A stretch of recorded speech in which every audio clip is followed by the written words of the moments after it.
Justin Verlander ready to go again for the Houston Astros. He has been great not only all season long, but especially against the Texas Rangers. And he'll pitch Game 2 of this 4-game series tonight, coming off a fantastic performance by Gerrit Cole. Astros start the night 39-25 in second place in the AL West, 1 game behind Seattle. The Rangers 11 games under 500. Hi everybody, welcome to Globe Life Park in Arlington. Todd Callis alongside Jeff Blum. Blummer, last night a real good way to kick off what is the longest road trip of the year. Absolutely was. The offense gets going, but also great pitching for Gerrit Cole, and now Justin Verlander's turn. Checking out the highlights of last night, it was a combination of things, including Jose Altuve. Well, of course, if you're on the road and you're going to talk about a team getting hits and scoring runs, it's obviously got to start with Jose Altuve, who rakes on the road. But another guy, Evan Gattis, continuing to swing the bat in that lumberjack attack that he's got going on. And the Astros were relentless from there on out. They did a good job of separating the home plate in half and making Cole Hamels get on the plate. And once he got on the plate with that cut fastball, it was just a matter of these guys getting the barrel to it, and they did just that. That was the last batter Hamels would face. Alex Bregman a solo home run to make it a 5-1 game at that point. They would win 5-2.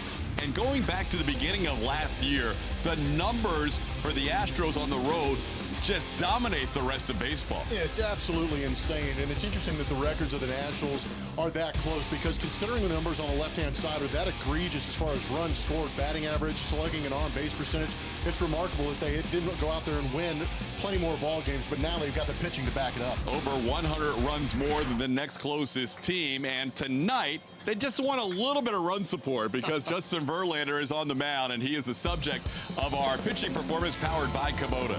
Yeah, he's been remarkable in that Astro uniform. The numbers say it all. With the Astros versus the Rangers in the regular season, 156 batting average against, and we can't emphasize enough that the fact that the Rangers are a swing and miss team. They do like to hit the ball out of the ballpark, but they don't make contact as frequently, and then you add into that the velocity that Justin Verlander brings at 94+ miles an hour and the spin rate that he brings with it. So it's speed and spin to beat these Rangers, and Justin Verlander has just that. So Verlander on the mound tonight for the Astros, facing the former Astro, Doug Fister. When we come back, Julian Morales will join us. You saw all those numbers on the road. Jose Altuve, a big part of the Road Warriors. Transparency by Arctic, overbuilt, not overpriced. And by Jack in the Box. Try the $4.99 Jack Spicy Chicken Club Combo with toasted sourdough. Getting the Yuli hair right is part of the pregame ritual as the Astros get ready to take on the Rangers. Game 2 of this 4-game series. We told you about Jose Altuve and the boys on the road a moment ago. With more on that, here's Julian Morales. Thank you, TK. I don't think we talk enough about Jose Altuve, especially with what he does on the road. It's pretty incredible, and I'm only half kidding. We do talk a lot about Altuve, but last night, 3 hits, a stolen base. For him, that's his 4th 3-hit game of the year, 24th multi-hit game of the year. No one should be surprised. It's what he does on the road. I'm going to give you a little sample size with our Toyota Get Out and Play of what I'm talking about when we say Altuve is pretty good on the road. Check out his last 7. He's hitting .581. Are you kidding me with that 1,500 OPS? And you remember the 10 straight hits and the 10 consecutive at-bats for him that he had on that last road trip, which includes these last 7 games, New York, Cleveland, on fire. He is so fun to watch all year long, but the numbers are almost impossible when you put this guy in the gray uniforms, and he hopes to continue that tonight against Doug Fister, who he's 4 for 12 off of. I gave you a sample size. Okay, let's take it a little bit further than that. His last 162. So this is a full season on the road. Let's look at his numbers. 392 batting average for him, putting up 257 knocks in that time, 22 homers, can really send it out of the ballpark away from home. Just crazy numbers, guys. It is so much fun to watch Altuve, especially here lately, who seems to have really got something going on since middle of May. He is feeling good and looking good and is such a leader on this team. As he hits, the team hits. We've seen that too, TK. Those numbers are so crazy. I mean, who does that? To borrow Altuve's PlayStation type numbers. Oh my goodness, Jose Altuve over a 162 with a nearly 400 batting average away from home. Our Astros starting lineup presented by Southwest Airlines looks like this tonight. George Springer at the top, Alex Bregman, Jose Altuve. No Carlos Correa tonight, more on that a little bit later on. Still Coming back from that little side injury, Yuli Gurriel hits in the cleanup spot. Evan Gattis has been hot in the DH role. Josh Reddick back in right tonight. Marwin Gonzalez the shortstop. Brian McCann, first game back after missing 9. And Tony Kemp is in left field batting 9th. Ex-Astro Doug Fister on the mound, right-hander for the Texas Rangers now in 11 starts. He has a 1-6 record. That only win this season was against these Houston Astros right here in Arlington, and that was his first start of the season. Since then, he spent a couple of days on the DL with right hip strain. Since working back, he has not gotten much as far as run support is concerned, but a modest 4.13 ERA. He is heavy on the fastball, likes to use that two-seam run on both sides of the plate against opposing hitters. A little bit of a reverse splits this year where righties have hit him a little better than lefties. The Astros will have 5 righties leading things off before he faced the left-hand hitting Josh Reddick. And then Marwin Gonzalez, a switch hitter, and Brian McCann and Tony Kemp. So stacked heavy to the righties at the beginning of the lineup and towards the lefties in the bottom half. George Springer just waiting to get in the batter's box, but Doug Fister, who's usually a fairly quick worker, ready to go before the actual start time. So just have to wait for the clock to tick over, and we'll be underway on this Friday night. Glad you could join us. Todd Callis, Jeff Blum, Julia Morales, game 2 of this 4-game series. A little bit different weather here this evening, too. No rain in the forecast. Didn't cool things off. This is a 94-degree night here in Arlington, and we are all waiting for that 7:10 click of the clock. Eventually we'll get there. Kind of interesting that they're paying this close attention to the clock when everybody's worried about speeding up this game. Everybody ready but the clock. Longest minute on earth.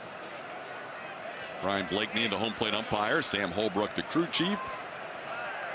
And Alfonso Marquez and DJ Rayburn, your umpires tonight. And Ryan says we're ready to go. And Doug Fister delivers the first pitch and misses the outside corner for a ball. It's 1-0. Last night we were delayed about 40 minutes due to a rain delay.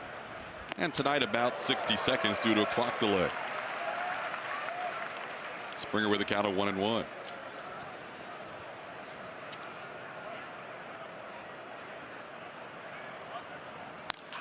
1-1 pitch grounded towards third. Beltre nicely to his left. Adrian makes the play to start this game. He was a DH last night, showing off the glove on the first play tonight.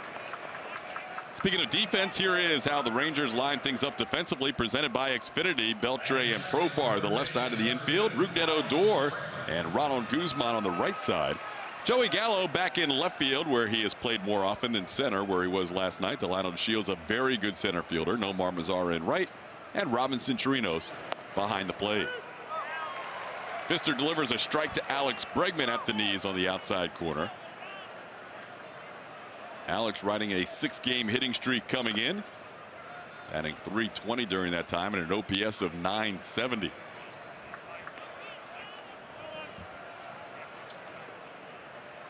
Bregman wrapped up the scoring for the Astros with that solo home run in the 8th.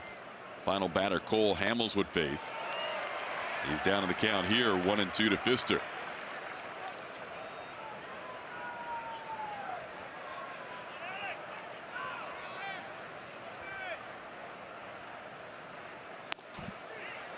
Fister's been pitching mostly on the road lately since the beginning of May. 5 of his 7 starts have been away from Globe Life Park. His 2 home starts during that stretch were against the Red Sox and the Yankees, and neither one went very well. Gave up 6 runs to the Boston Red Sox in 6 1/3 innings. That was on May 6th, and followed it up by allowing 8 runs to the Yankees in 4 1/3 innings. Those are his last 2 home starts.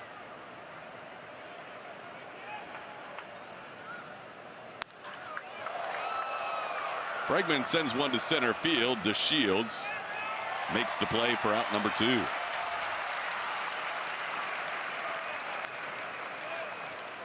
Saw the pitch breakdown on Fister. As Blummer mentioned, he will show a lot of fastballs, and especially to right-hand hitters.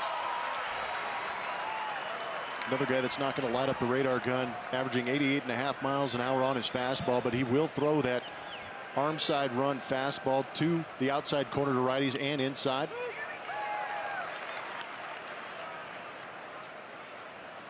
average velocity on the fastball down a little bit more than 1 mile an hour from last year. Pitch misses outside to Altuve. Well, Julia gave you all the breakdown of Altuve on the road. Multi-hit games in 6 of his last 7 road appearances. Last night with a 3-hit game. It was an all or nothing game for the Astros lineup. Either an 0 for, the bottom third of the order was 0 for the evening. So was George Springer, so was Yuli Gurriel. And the other 4 guys bunched up all the hits, with Altuve leading the way with 3. Bregman 2, Gaddis 2, Marwin 2. Slowly hit towards third. Beltre has no chance, as Jose Altuve on a 3-1 pitch reaches on an infield single. That is 4 consecutive hits for Altuve. That's a real shocker. Just touch it, Jose. Beltre's seen that act before. He knew there's nothing he could do. Yeah, you put it in the put it in your pocket. There's no chance to get Jose way too quick down that line. 19 for 32. That's pretty good. Yeah. Here's Yuli Gurriel, saw his 12-game hitting streak snap last night. That was the longest of his career.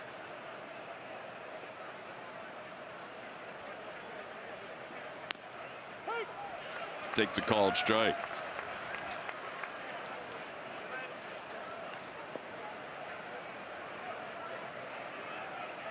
Astros winning the opening game behind Garrett Cole 5-2 last night. Altuve gets a throw to first, and he was almost standing on the bag when that throw was made.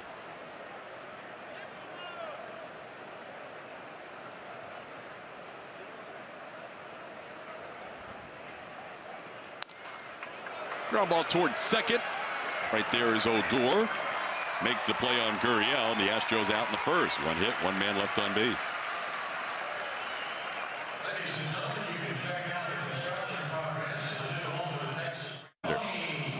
This guy's all right. He's looked real good in that uniform. 13 starts this season, the 7-2 record, and 87 1/3 innings pitched. He has 104 strikeouts, 2,520 in his career.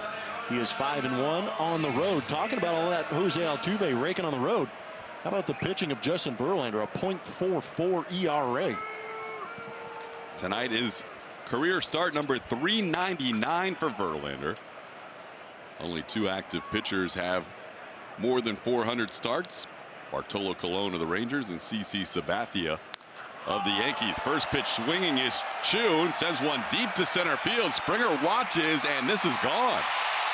1 pitch from Justin Verlander, and Chu hits a home run. His 11th on the year and his 3rd career home run against Verlander. Saw the Rangers ambush Garrett Cole last night. They didn't make much contact, but they did right here early on for Shin-Soo Choo. Seen Justin Verlander over his career, but gets a fastball center cut. Kind of inside outs it. I did not anticipate this ball carrying that far.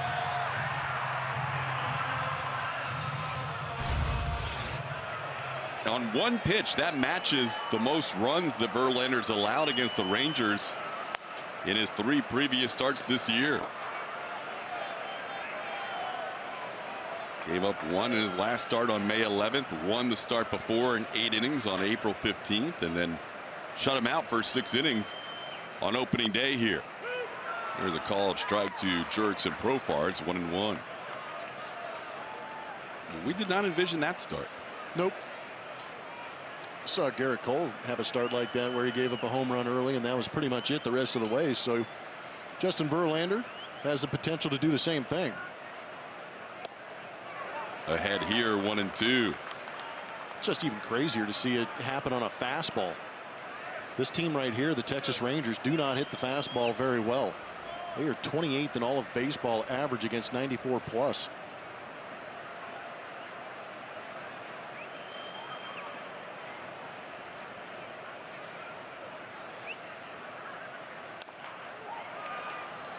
on the ground foul. It's still 1-2. Here's the Rangers lineup tonight for Jeff Bannister. At the top, you already saw HOU hit a home run. Profar at the plate now. Nomar Mazara, Adrian Beltre, Joey Gallo 3 through 5. Robinson Chirinos back in the lineup. Rougned Odor, Ronald Guzman, and Delano DeShields.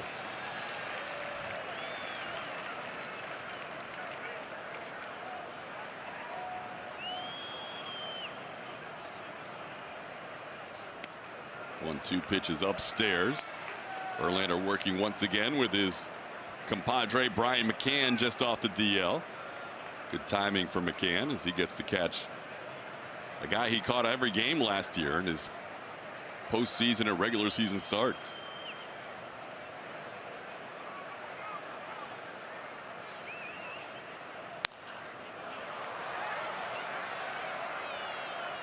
How to play, stays 2-2 on Profar.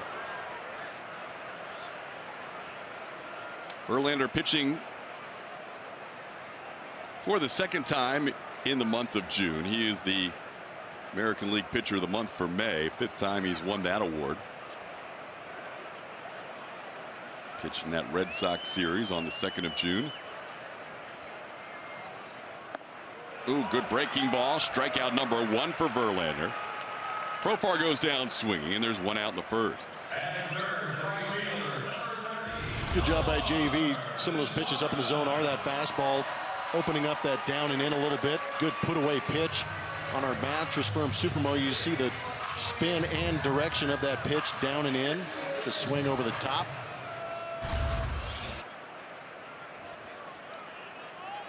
Verlander's previous 4 starts against the Rangers with the Astros averaging 1 run allowed per start. And the damage has been done with the home run, mostly solo home runs, but that's the 4th home run he's allowed against Texas as a member of the Astros, and they've scored a total of 5 runs.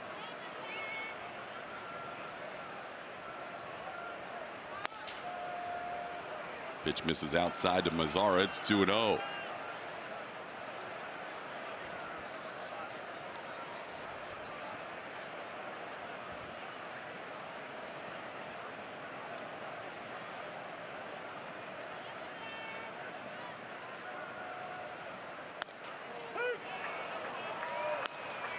There's a high strike. Mazara wasn't sure. It's 2-1. Yeah, that could really benefit Justin. Getting pitches up in the zone like that. A lot of these Ranger hitters do not like the high fastball.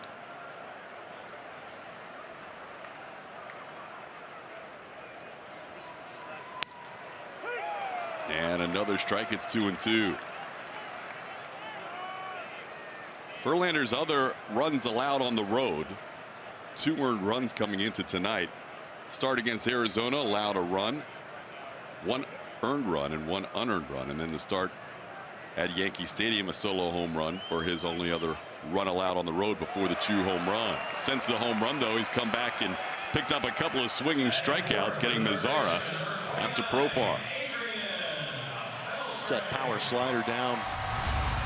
Does a good job. You can see this is the only pitch down below the middle part of the zone. And he does that by setting up the fastball up in the zone to get the power slider down. It's pretty unique to know that this guy's going to attack you that way. He's highly successful at doing it. A lot of it has to do with the velocity he has and also the movement he creates on that slider. These Rangers against the breaking ball from Verlander hitting .069. As good as he's been against the rest of the league with all of his stuff. The Rangers really having trouble against that curveball or slider. There is a strike called. It's 0-2. Beltre wanted to check with first. That was a called strike. Yeah, how about checking the zone?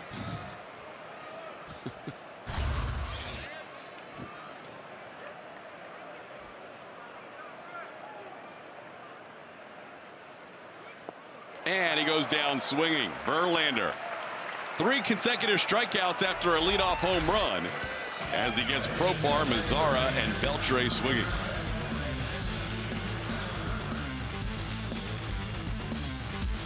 Having Gaddis, who homered in his 2nd consecutive game last night. His 4th career homer of Cole Hamels. That's 6. in his last 10 games. And after the game, I asked him, what's going on at the plate? What is working so well for you? And he said, honestly, I'm just trying not to figure it out. I don't want to know. I just want to go up there and continue to do what I've been doing. He worked so hard, guys, on so many different things this season to really get going. And now that it's here, he just wants to have a clear mind as he's up to the plate. But he's really changed the lineup, the dynamic of this lineup with what he's done lately. Oh, why complicate it? Oh, man. He's a pretty simple guy, as we've seen over the years. Just grabs a bat, no gloves, no pine tar. Grab a piece of wood and swing as hard as he can.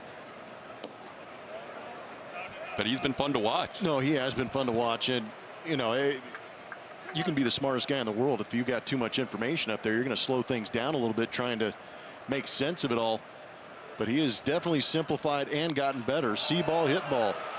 Saw the DH ranks for the Astros not very good in the last few years. But Evan Gattis trying to turn that around single-handedly. A little base hit here to start the second. One of the rare breaking balls you see from Doug Fister out over the plate. Plenty of time for Evan Gattis to see it, recognize it, keep the hands back. Nice little weight transfer as he gets that one off the end of the bat and muscles it into left field.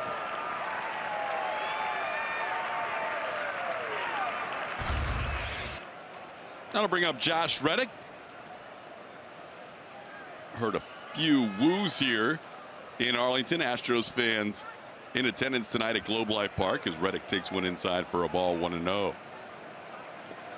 Josh didn't play last night with the lefty Cole Hamel starting.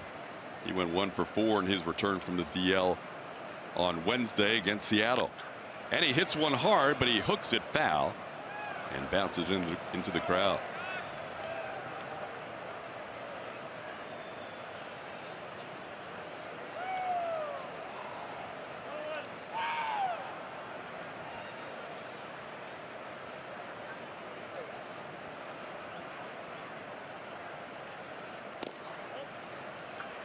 Down and in for a ball. It's 2-1. Tonight is the Astros' 32nd game on the road this year. They've played 33 at home, 19-14 at Minute Maid Park, 20-11 away from home. Part of that, as A.J. Hinch knows all too well, is the last 2 years, as we showed you right before the game started. The offense dominates on the road and not so much at home.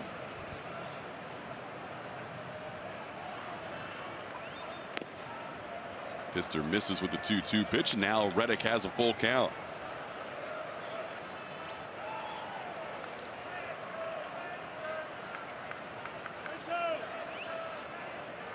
Fister not a big strikeout pitcher. Evan Gattis not a big time stolen base guy. We'll see if the Astros put Gattis in motion on this 3-2 pitch. As much as we've seen the Astros roll into double plays, might not be a bad idea just to create some movement out there, maybe get somebody to cover, open up a hole for Josh Reddick. Last 3 starts, 16 1/3 innings, only 5 strikeouts for Fister. He goes, the pitch is outside, ball 4. So Reddick draws a walk. Astros have the first 2 on in the second inning.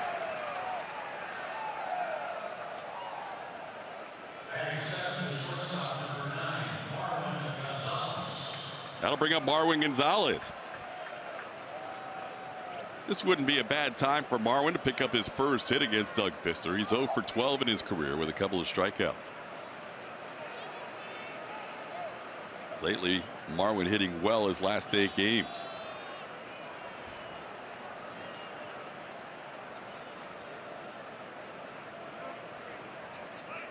He's around a bunt and bunts it up in the air, foul. Interesting. Power Players presented to you by TXU Energy. Marwin Gonzalez in those last 8 games hitting .400. That on-base percentage at .423, and the OPS jumps to over 1,100. A lot of it due to the fact that he's able to switch hit, but it's also due to the fact that he's able to fill in multiple positions and give A.J. Hinch some flexibility in giving guys days off, or in this case playing shortstop and filling in for Carlos Correa, who's still dealing with that right side issue.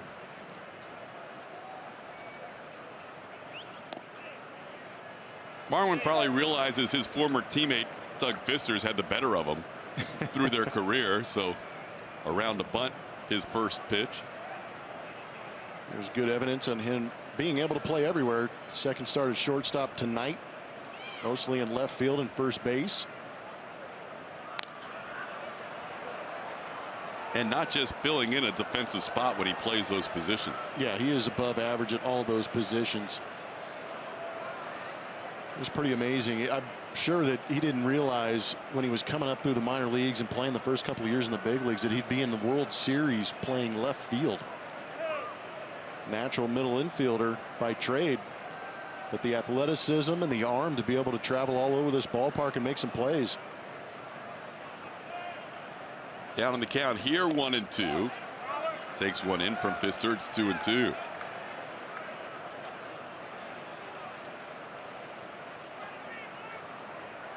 Evan Gattis, a base hit.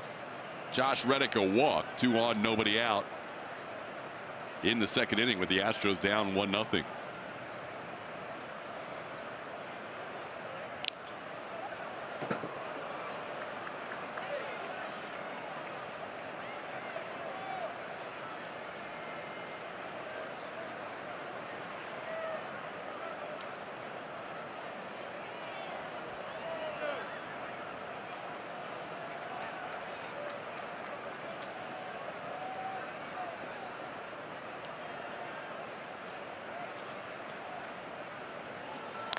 There's a ball hit hard into right center field. Base hit. Gattis will score. Heading to third is Reddick. Reddick will be held up. Astros tie the game at 1. Marwin Gonzalez, his first career hit against Doug Pfister, and he drives in a run.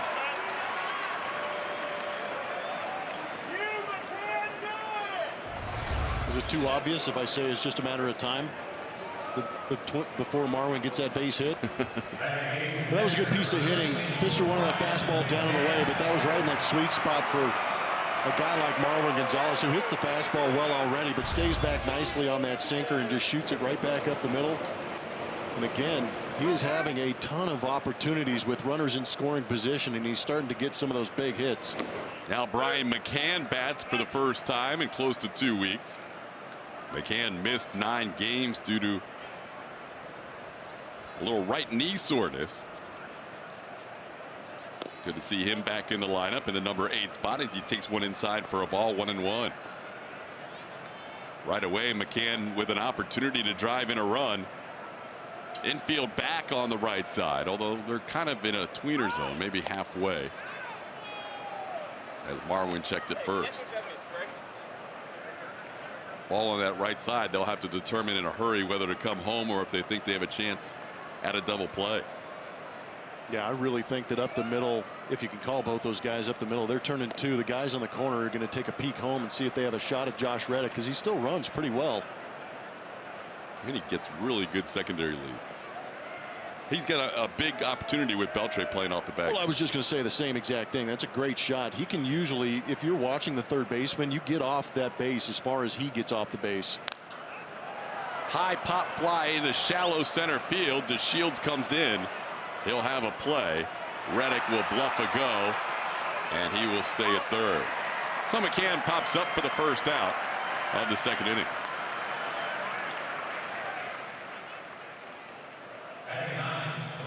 Right idea, just bad launch angle.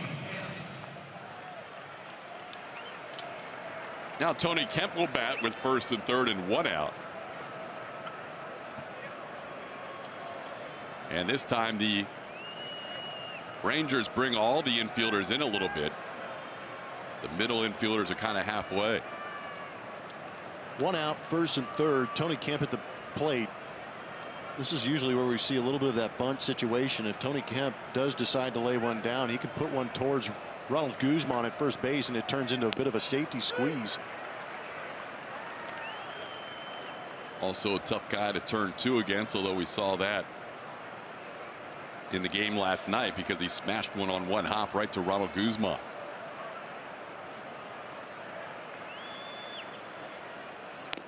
A 1 pitch is a strike. It's 0-2.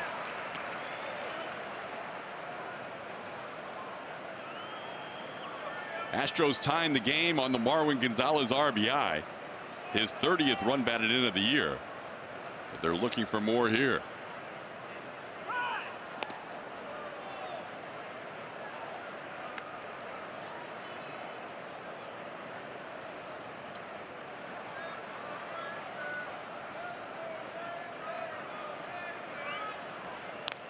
There's a ball on the ground, and it is a stop by Odor. Throws to Guzman off the bag. Everybody safe. Astros lead 2-1.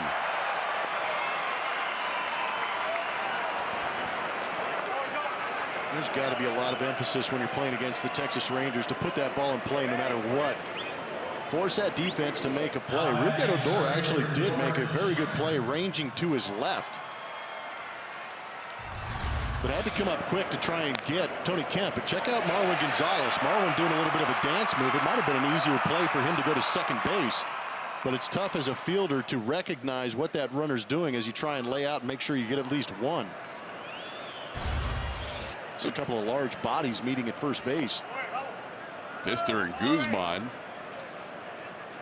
be power forwards if they want to on a basketball team, and those guys both were figuring out who needed to cover first. So an infield single for Kemp, and the Astros lead 2-1. Tony Kemp with 10 RBIs now since being called up from AAA Fresno. Now George bats with a 1-0 count. Fouls one back.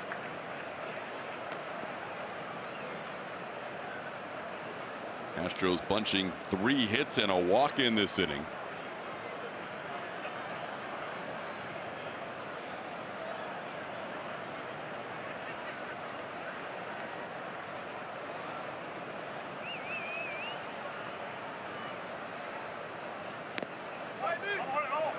And it's inside 2-1. Well, that's what we're talking about when you mentioned the importance of moving a baseball in that situation. Kemp's down in the count. Pfister is not a big strikeout guy, 38 strikeouts, 61 innings. Kemp's a pretty good contact guy. So the odds were in the Astros' favor, but still to put a ball in play, huge there just to make sure you get that one run in, and now it could create a big inning. George takes one inside. He's in a good hitter's count here, 3-1, with runners on first and second and 1 out. George has hit 9 home runs against the Rangers since the beginning of last year. Chops one foul off his foot. May have seen that note right before that pitch. Swing strike rate lowest in Major League Baseball. Yeah, there's no panic against a guy like Doug Pfister. Again, 88 to 91 with that fastball. A little bit of two-seam run on it. But that's really not a velocity that's going to force a lot of hitters to panic.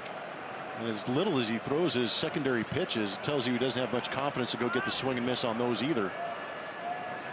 Keeps looking back at Marwin, who's not that far off the bag.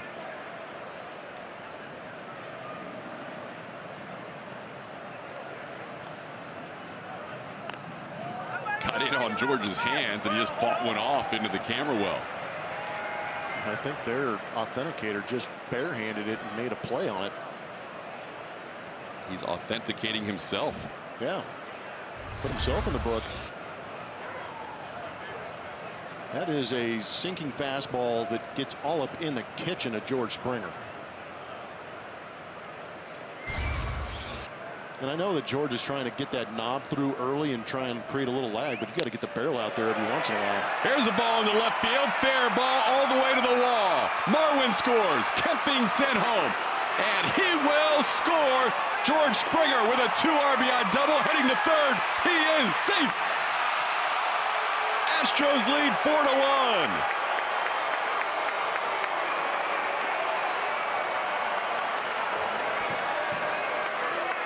Not sure who made the choice to throw George Springer a breaking ball after absolutely blowing him up inside. Usually when you start to tie guys up with the fastball, you just keep pounding it in there until they prove that they can hit it. But he did him a favor by throwing him a breaking ball up out over the plate. Plenty of time to see it. And again, we talked about the secondary pitches. Pfister does not create the swing and miss.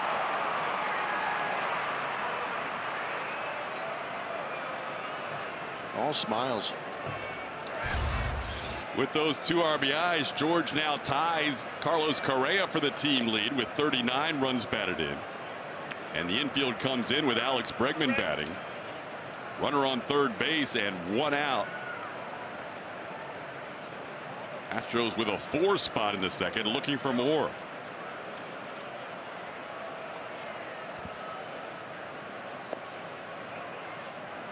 Two and 0.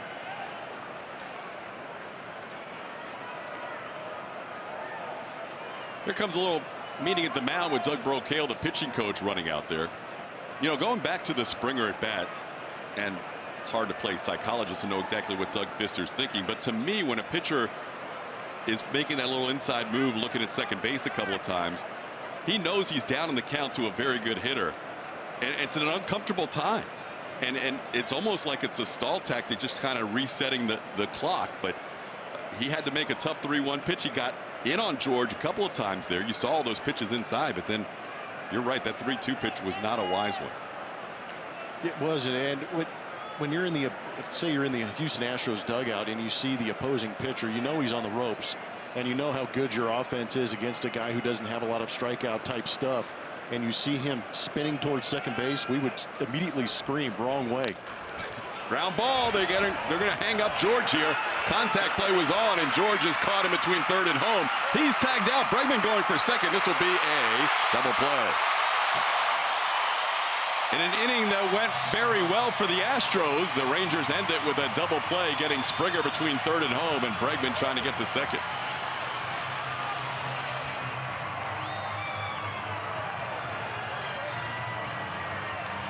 Who am I? Brave New World. Fear the Beard.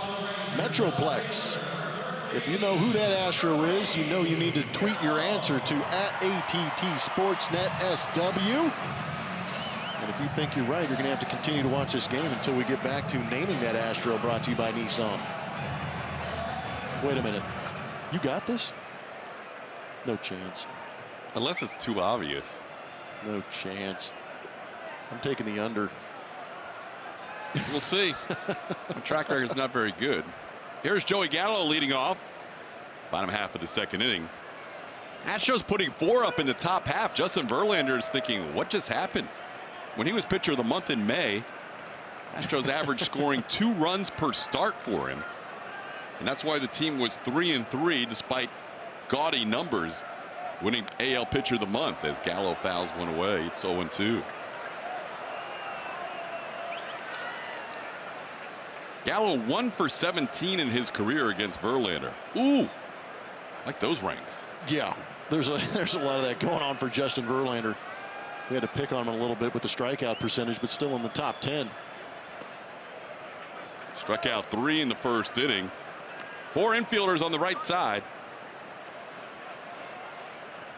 It's a lot of bodies on one side of the field.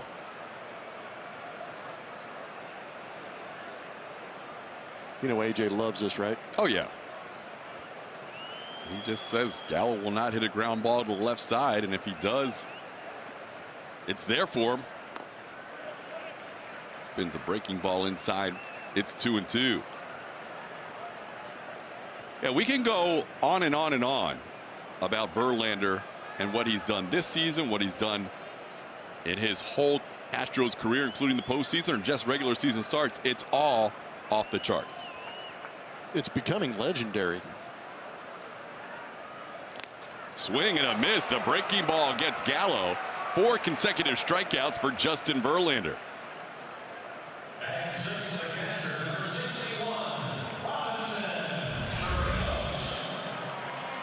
Breaking ball, not one of the better ones we're going to see from Justin Verlander at the top part of the zone. May have gotten away with it, but also as a hitter and you're facing a guy like Justin Verlander, you anticipate a little more nastiness, and when you don't get it, sometimes you swing under that pitch, you're anticipating to break a little bit more.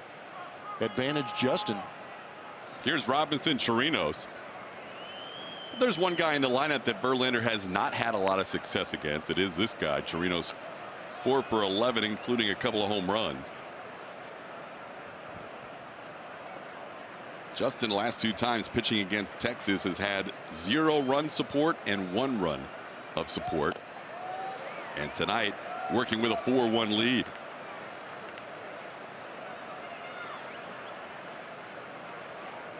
Yeah, I think the guys gifted you the name that Astro. There's a lot of people on Twitter getting a really good double thumbs up answer on that too. Congrats though. Thank you. Take it when I can get it. 2-1 the count.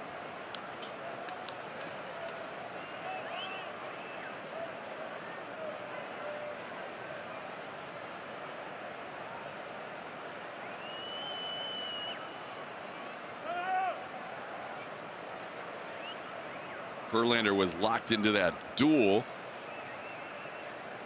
with Bartolo Colon when the Astros took on the Rangers at Minute Maid Park, and Chirinos was able to get him for a home run. The Astros had a perfect game being thrown against them. Eventually it would go into extra innings before the Astros lost. That was a tough series at home. The Rangers won that series. They haven't won a whole lot of series this year, but they took 2 out of 3 in that series at Minute Maid Park.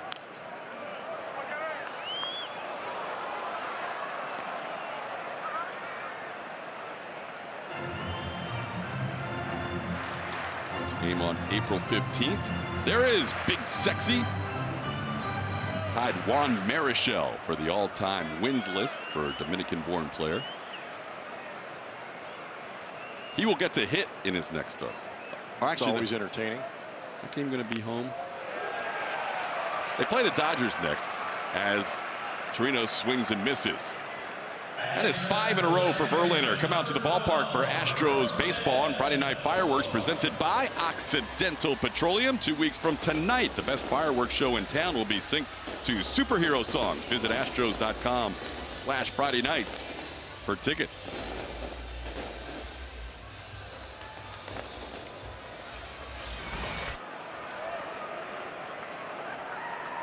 Yeah, they'll be heading out to take on the Dodgers on the road.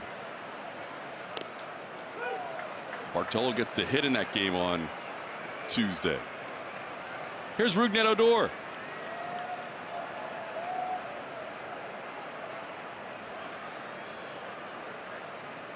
How about Verlander? He has just dialed it in since that leadoff home run. He said, I'll spot you 1 pitch in a solo home run, and I'll strike out the next 5 and get ahead 0-2 on Odor.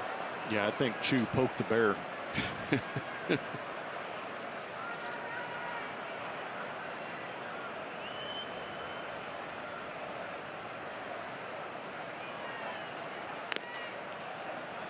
Fastball away, 1-2.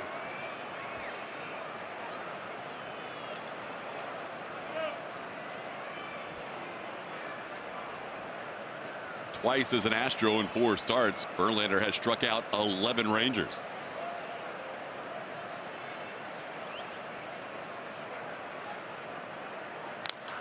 This ball hit to left field. Tony Kemp there, drifting back, puts it away for out number 3.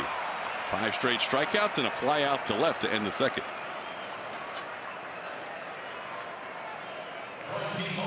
At Astros.com/vote. Catch all the excitement of the 89th MLB All-Star Game presented by MasterCard July 17th on Fox. Hoping to see Carlos Correa there. We do not see him in tonight's lineup once again, though, guys. This is the second night off for him. Had that right side soreness. They are taking it slow with this, but they did get great news. We talked about that yesterday. MRI came back clear. Nothing going on there. Has not felt pain since he did 2 nights ago in that 1 at bat in the 7th inning. That's when he left the game. But he's doing some medicine ball stuff behind the scenes, resistance training. Hopefully, we're hoping he gets back in this series, but there is a chance, guys, that he doesn't come back until after the off days, so that would be in Oakland. They're just a little fearful of some of those off-balance throws, maybe the check swing, things that you use your core for, so they are taking it very slow with Correa. As Correa said, I'd rather it be 2 days than 2 months. Yeah, I'm good with 1 day too late than 1 day too early. Pfister, a magician on that play. Somehow came up with that low line drive off the bat of Jose Altuve. It's one way to snap 4 consecutive hits by Altuve. Take care of things yourself. Ooh, it's a big man going to get that. It's not easy to get the glove all the way down there, especially in that flamingo stance he was in. Gurriel fouling one back. It's 0-1. Julia, by the way, fans really enjoyed the pregame interview great. Crandall's finest, Julie Morales. In case you missed it, A.J. Hinch switched roles with you today. Yeah, How did that go? Coming completely off guard. Took a lot of work. Ground ball towards short. Throw is wide, but Guzman's a big man. He's able to stay with it. So A.J. kind of flipped the scripts on you, and he became the interviewer. Exactly. He was prepared, too. All of this caught me off guard. Every Friday, we do covering all the bases in Astros pregame. And this week, as we sat down for it, we got ready. I had my questions ready, and then he just started talking and setting up a segment. And I kept trying to steer it back to the segment that we actually needed to do. I had questions for him that needed to be answered at some point during the day, but he had questions of his own. Flipped the script on me right here, close to my hometown, where he knows I have family, and we had a good time with that. But I was shocked for a while. That's A.J. going to our producer, Carl Patterson, and saying, got an idea. Yep. When we're in Texas, right near Julia's hometown. It took a group effort to pull that off, too, because Julia is always so well prepared and wants to be creative with those interviews because they do it every Friday. And A.J. had a little creativity up his sleeve. I'm still a little upset with all the things that were told to me that were not true as we set that up today. Evan Gaddis takes a call strike. Sneaky, sneaky, all of you. If you didn't see it on the pregame show, we may roll some of that back on Sunday during the broadcast. And, of course, you can see it on Astros Bases Loaded. Absolutely. It's worth it. He had some great questions. Tough ones. Tied me up a few times. And then the best part was that he introed it and then finished up with this was covering all the bases. I mean, it was perfectly done. So he's out to take all of our jobs. It's like he's hosted before. Right. So fans want to know if you're managing tonight. I know, right now. We're not switching roles now. 2-2 pitch. Gaddis tries to hold up on a pitch inside. He does, and the count's full. Well, you're close enough if he needs any help. Oh, absolutely. Yeah, you could definitely get in his ear. Absolutely, yeah. I'm here.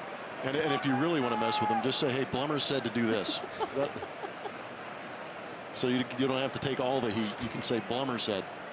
3-2 pitch is a called strike. Pfister comes back with a good inning after giving up 4 in the second. A 1-2-3 third.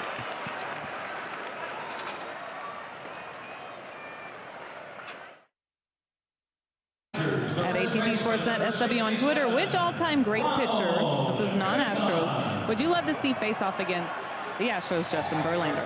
Sandy Koufax, Dwight Gooden, Pedro Martinez, or maybe it's someone else? Vote, tweet at us, let us know. Might as well have a historic matchup against the guy who's doing historic things. It's the only way we can find comparisons to what he's doing. Just keep reaching back in time. Here's Ronald Guzman. Big man has struggled against Justin Verlander in limited at bats. 0 for 5 with 5 strikeouts. Takes a high fastball for ball 1. Guzman 3 for his last 25 over his last 8 games. Made his big league debut against Houston at Minute Maid Park on April 13th.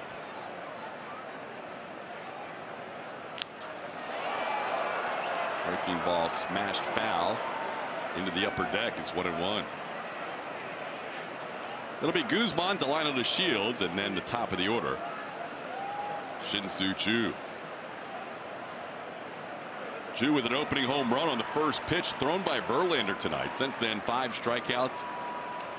And he got Odor to fly out to left to end the second. Ahead of Guzman 1-2. The raw numbers are good enough for Verlander in his 18 regular season starts.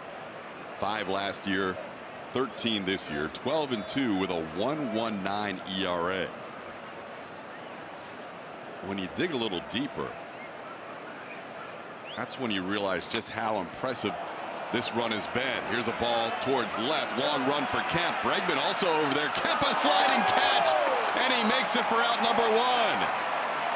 Tony Kemp has a knack for spectacular plays. And the reason he does is because he can fly. That was a heck of a play. A cloud of dust in that slide in foul territory. And again, you can't emphasize how tough this is. Alex Bregman playing that shortstop position. So Alex mentally says, I've got to go as far as I can to the right. And then you've got Tony Kemp out there who can run a little bit. And he basically overran that ball and had to reach back on the slide to make the play. Polite applause. That was like a golf clap. Nicely done, Tony Kemp. That'll be fun to see how much distance he traveled on that one. We have the ability to look that up now as Delino Shields takes a pitch for a ball. You just tell me to look it up? No, I'm just saying we. It sounded a little forceful. Collectively, because I know how good you are at it, but if I could take the credit, I would. It's usually Blummer that looks this stuff up. There's a ball hit hard. Kemp a long run, and he will make a diving attempt. It's off his glove. Springer will get it back to the infield on DeShields' double. Kemp has had to go a long way on 2 consecutive batters. That one into left center field and almost came up with another spectacular catch. He's running so fast he came out of his shoes.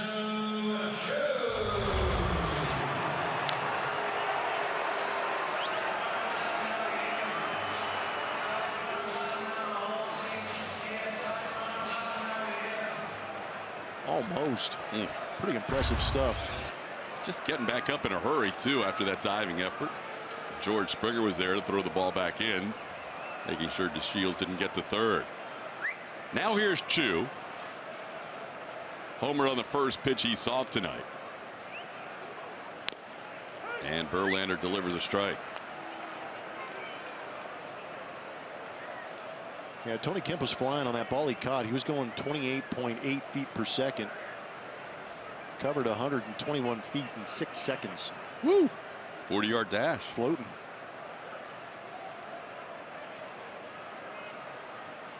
DeShields doubled the second hit of the night for the Rangers. It was a 64% catch probability.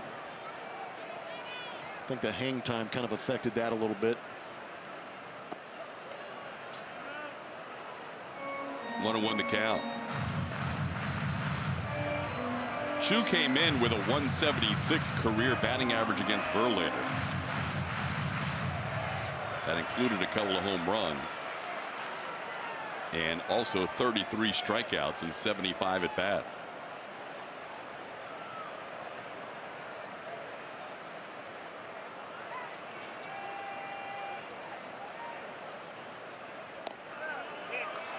Chu's been hot lately with that home run. He's now reached base 23 straight games. Make it 24. Longest current streak in the major leagues.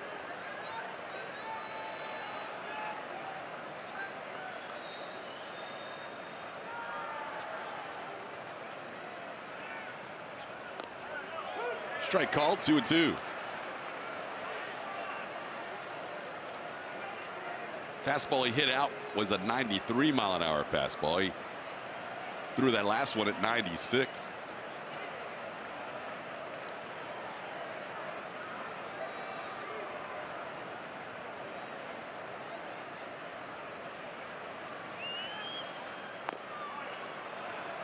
This is inside, 3-2.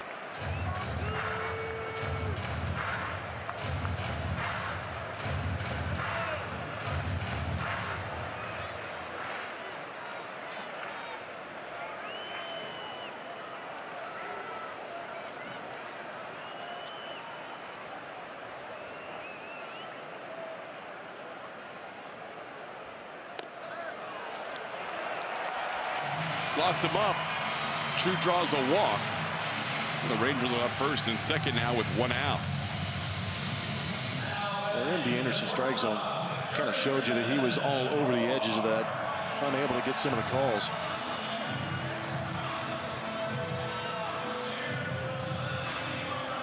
Here's Jurickson Profar, struck out his first time up. The portion of the lineup where Verlander struck out 5 in a row. Profar all the way through Robinson Chirinos, the 2 through 6 hitters.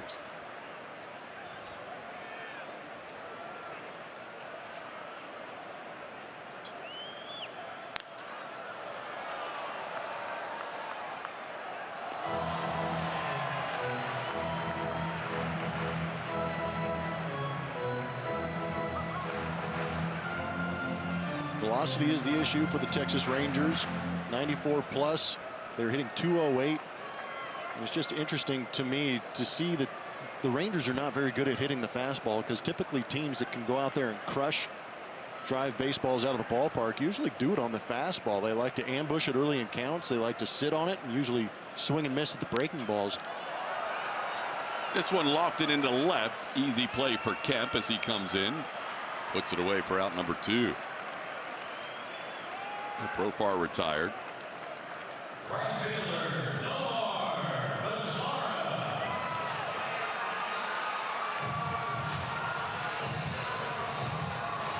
There's some other guys in this lineup having issues with fastballs. Chirinos 184, 5th lowest.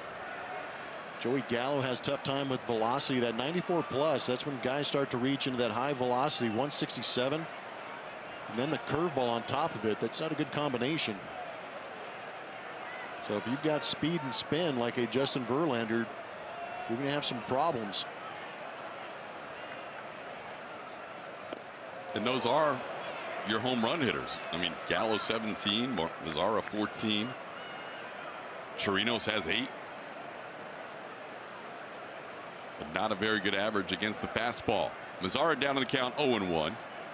Because usually you see guys just pick one and just sit on it. And if they get it, they rage on it. If they get the off speed, you see big swings and misses like you just saw with Mazara. But this day and age, with all the information these guys are given and tendencies, they may sit on a lot of breaking balls. It was a great pitch. Verlander thought it was a strike. McCann thought it was a strike. Mazara thought it was a strike. Oh. Split the plate. That's frustrating. Brian McCann's having a conversation right now. Yep, you can see Blakeney talking back. Just outside, 2-1. We saw that with Garrett Cole last night. Some of those pitches down in the zone. He even talked about it after the game, saying that he threw some good breaking balls down in the zone, didn't get the call, but he was very polite in how he went about talking about it. But it's also interesting to see how some of these veteran guys go about their business, knowing that they're not getting some of these pitches, and just continue to fight.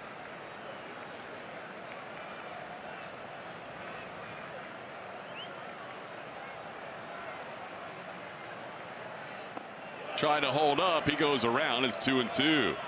That was nasty. Just a power slider down and in. That's similar to the pitch he struck him out on. But out of the hand, as a hitter, you're trying to get to the heat.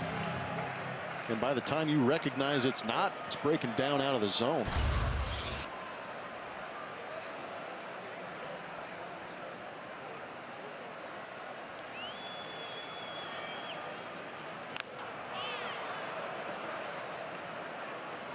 Stays 2-2 on Mazara.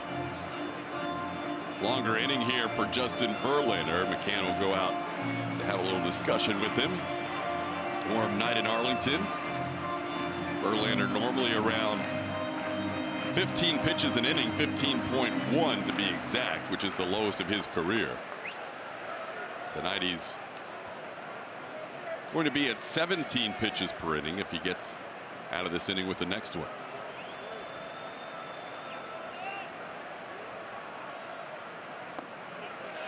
That is down and in, and the count will be full, and that means DeShields and Chu get a little head start here with 2 outs.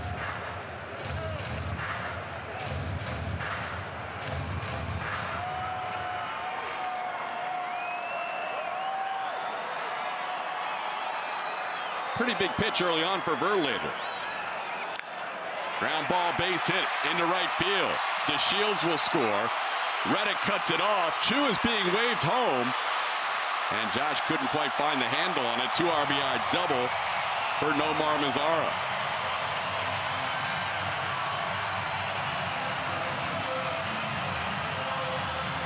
Gotta tip your cap every once in a while.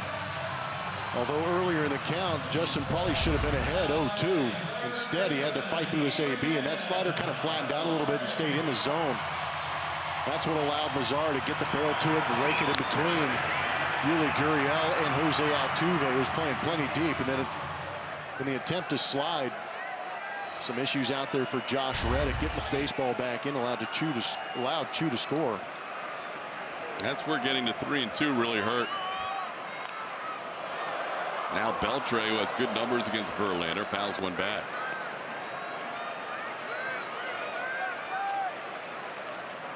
Even with the drop by Reddick, no chance Chu would have scored without getting the head start on the 3-2 pitch. And even had Reddick come up with it cleanly, there may have been a play. Strike on the outside corner, and Verlander had 0-2. The extra MPH on that last pitch.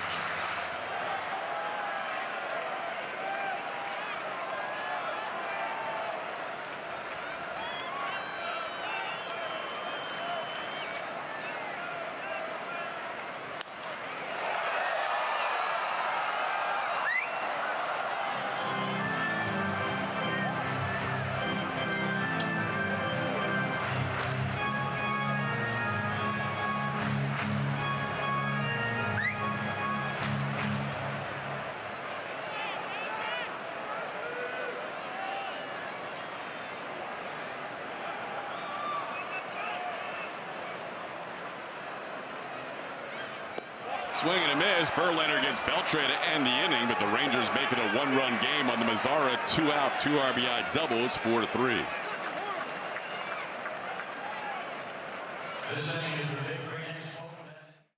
For Google Play, or visit AT&TSportsnet.com to stream on your computer.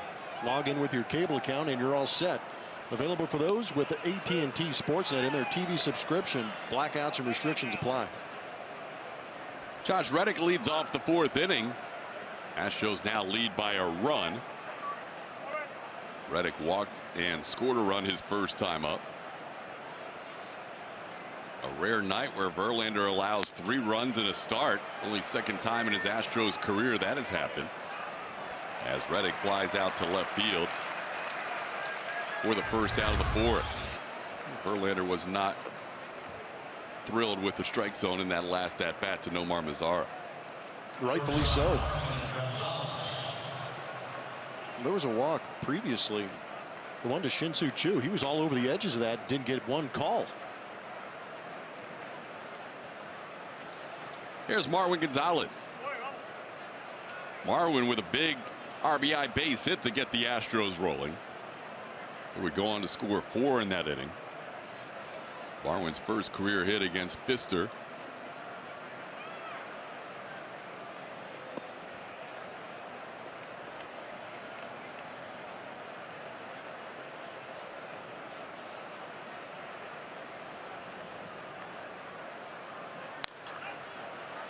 The 2-0 pitch is fouled out of play.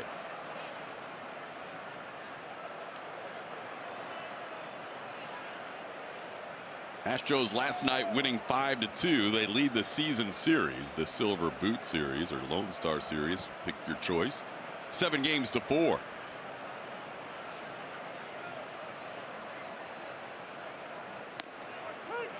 There's a strike called. Marwin didn't like the call. 2-2.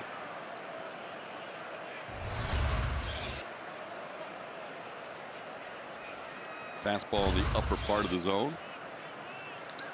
On the edge. Hashtag just saying.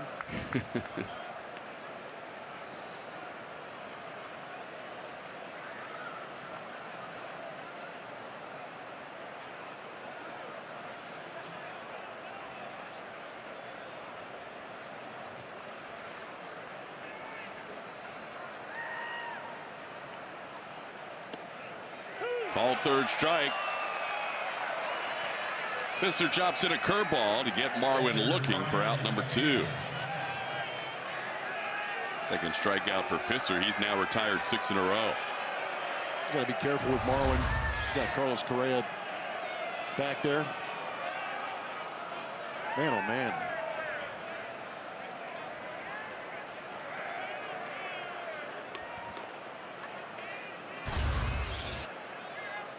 Here's Brian McCann.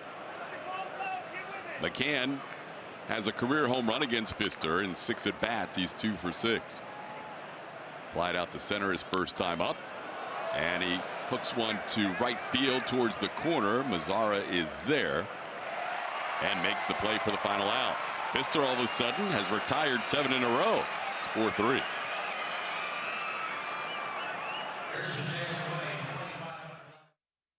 The opening game of the 4-game set behind Garrett Cole, and another dominant performance for him. He picked up the 7th win, allowed just the 1 run, 3 hits in the 6 innings, and he was frustrated early on in the game, was disappointed in maybe some of the calls that were made, some of where his pitches were landing, but still continued to work through that. And for him, he said everything was working. All of his pitches were on last night. They were very good, and you rarely hear him say that. After interviewing him after each start, I've learned that about him. He is a perfectionist, and he's always wanting a little bit better from himself. But last night, he felt all of his pitches were really good. So that was good to hear from Garrett, who had a couple of starts where he was disappointed in some things, was wanting to adjust, work. So for him to say that, that's a little scary if he can get on a roll. I don't know how you get much better than what he's done so far this season, guys. Well, so we were talking about it before the game. So much fun to watch every start that he makes. He's such a competitor. He kind of wears his emotions on his sleeve a little bit, and then he channels those emotions in a positive way. It's amazing. But to like Julia's point, I mean, these guys are constantly working to get better at some of these pitches that they have, and we literally saw him working through that last night. He had the stuff that he wanted. He was just having a tough time locating it, and eventually he didn't get some calls, but didn't get flustered, just got mad and got better in the zone. It was impressive. Joey Gallo with a 2-1 count. And now it's 2-2. Verlander a couple of fastballs at 95. Gallo struck out his first time up.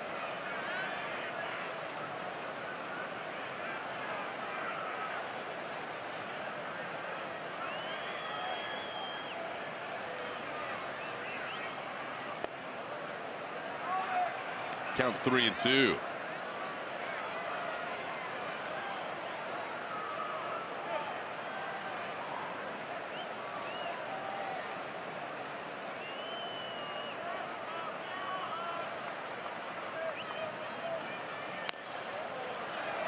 This is outside, ball 4. Well, Verlander walks the leadoff batter in the 4th inning. Dustin had to work hard last inning, saw that pitch count go up a little bit, and then Pfister with a quick 1-2-3 top half of this inning. Verlander, who had been very good against Gallo, who was just 1 for 18 against him, walks Gallo to start the 4th, and here's Robinson Chirinos.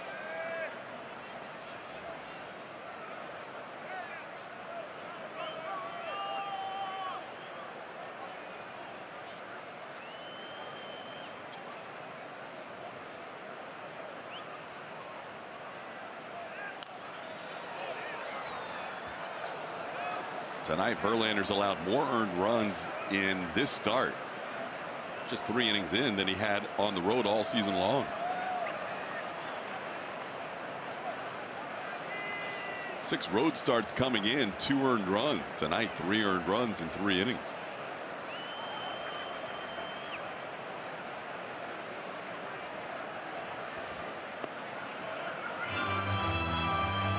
It's 1-1. Against the team he's dominated too, especially since becoming a Houston Astro. But he's human.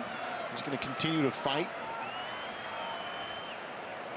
Good thing is he's on the road, and the offense seems to swing the bats pretty well on the road, even though Pfister's settled in a little bit.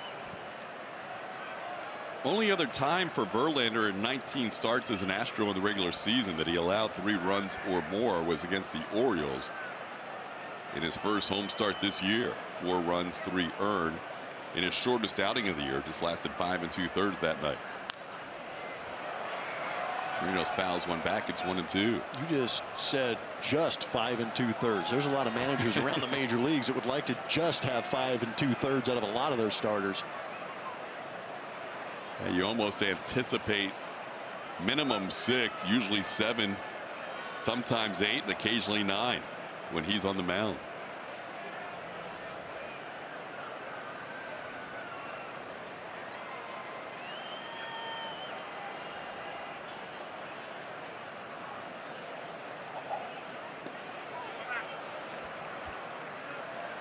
Blocked by McCann. It's 2-2. Good job by Brian.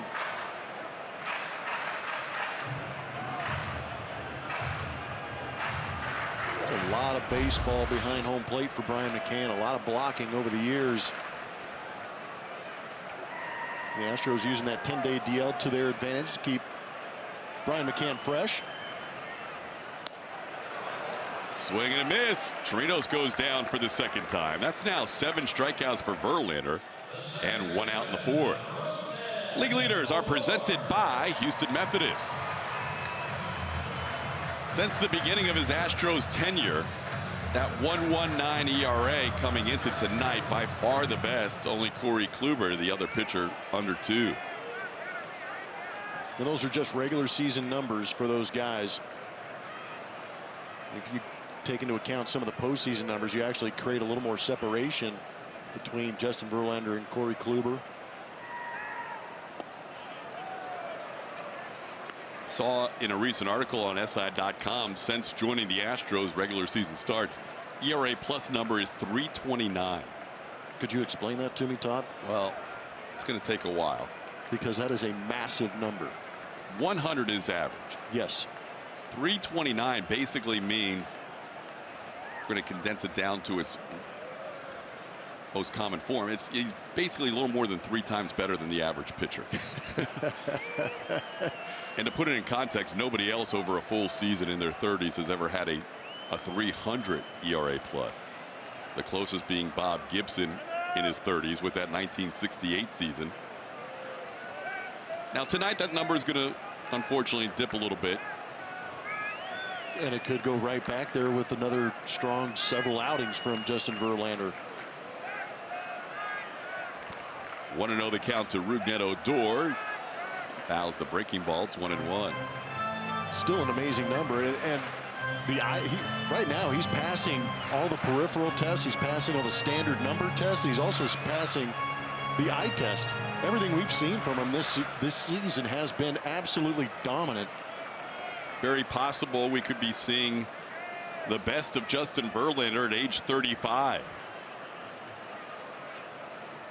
He is always in a quest for more knowledge, and this is a good team to go to when you're looking for more knowledge.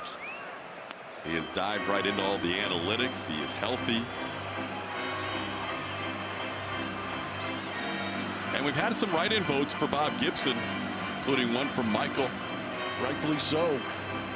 The competitive nature of Verlander and Gibson. Oh.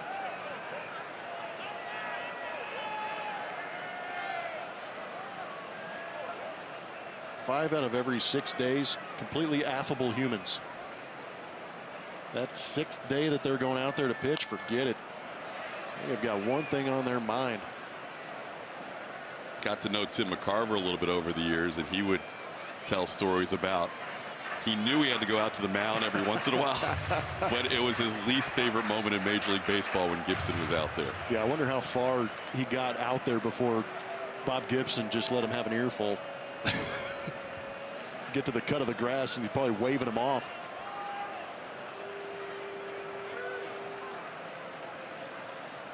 One and 2 the count to Rougned Odor.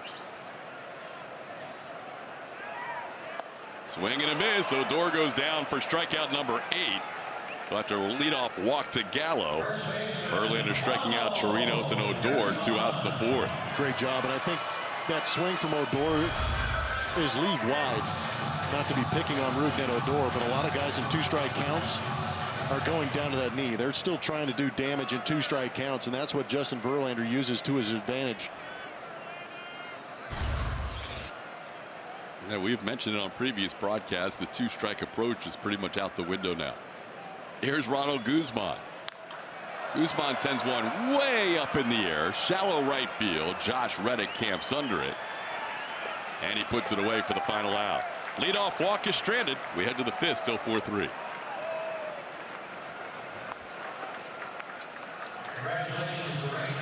As they started off this road trip, but as they started a different part of their schedule. They are coming off a very grueling stretch when you look at who they were playing, all those teams likely to be in the postseason. Now they won't see a team with a winning record for a while. But last night showed that this team is not going to let their foot off the gas no matter who they're playing. And I asked AJ about that stretch. Was he worried at all about any sort of letdown after playing some really tough teams? Players were asked about it constantly. They were talking about playing well through that stretch against those really good teams. And he said, not worried about that, not worried about the competition and their ability to compete at the high level. He was worried, though, about the stretch physically for his teams. And within that stretch, there was tough travel, there were tough games, really tough losses, and there were some good wins as well. But he was worried about that grind that they were just going through. Also with the few injuries that they had, with Josh Reddick out, Brian McCann out. If you think about Reddick's absence, they had George Springer playing a lot almost every inning. And then, of course, with Evan Gattis playing so well, guys, that changes things up for AJ as well in that DH spot. We've seen him use the DH spot to give guys a break here and there throughout the season. Can't really do that right now with the way Gattis is swinging the bat. So that's the one thing he was concerned about, but loves the way that they go out there and compete no matter who they're playing.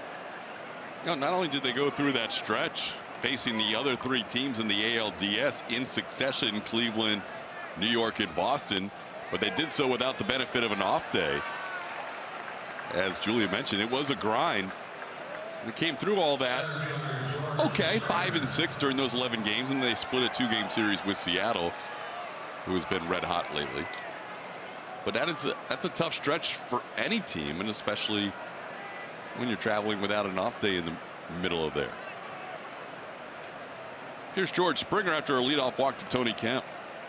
But now only Oakland, one game over 500, the only winning record they'll see until the All-Star break.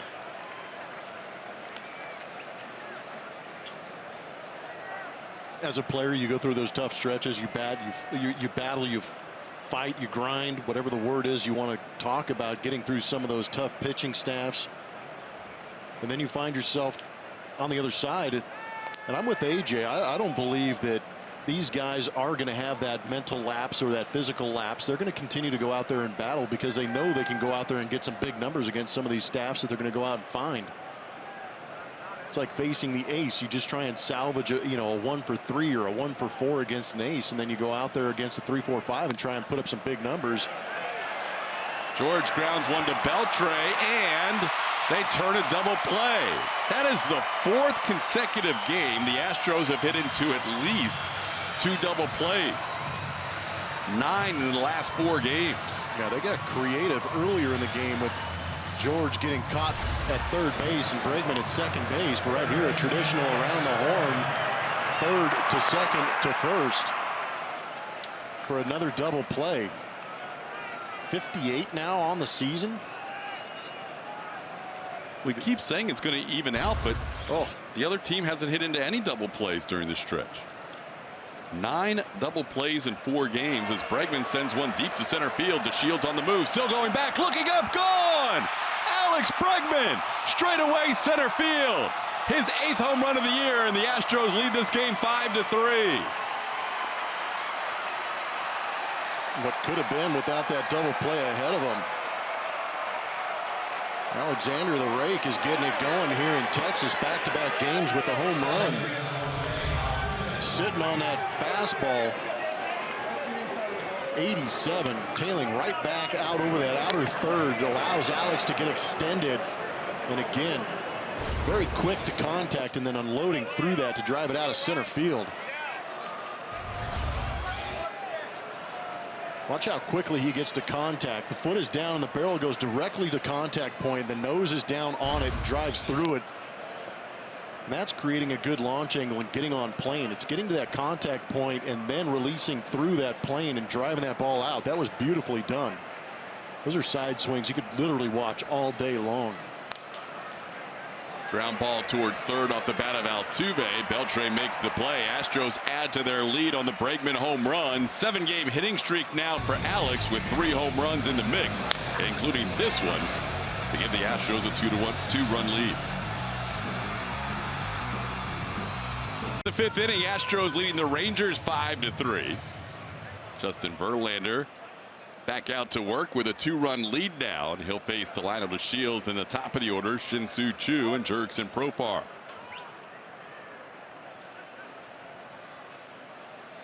The Shields around a bunt, bunts it into the crowd. Delino doubled his first time up, but lately he has been struggling, batting .136 over the last 28 games.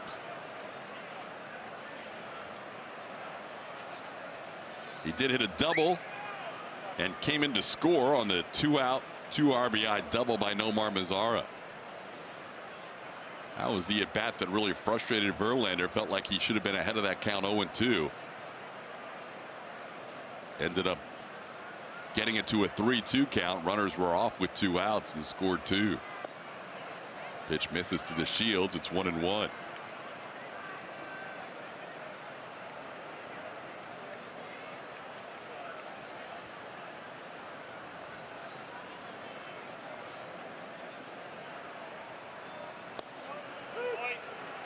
There's a called strike, 1-2. When Verlander makes that 400 start in his next appearance, he will become the 117th pitcher in the modern era of baseball to start 400 games. Round a bunt that almost broke in for a strike. The Shields thinking about a 2-strike bunt.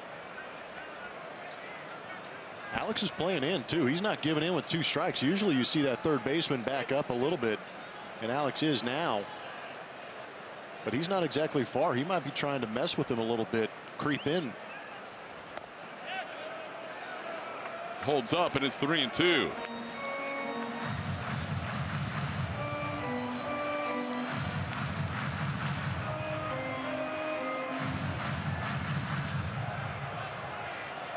Justin's walked 2 tonight. He has struck out 8. Ground ball sharply hit, picked nicely by Yuli on the second hop. He makes the play himself for out number 1.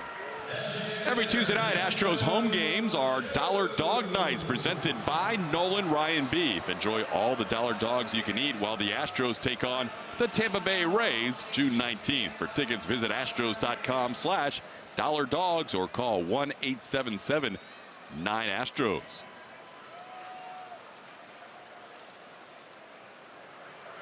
Rays have lost 7 in a row right now, and they're trailing Seattle tonight 4-1. Mariners have won 6 out of 7 and continue to lead the AL West by a game over the Astros. Here's Chu with 1 out and nobody on.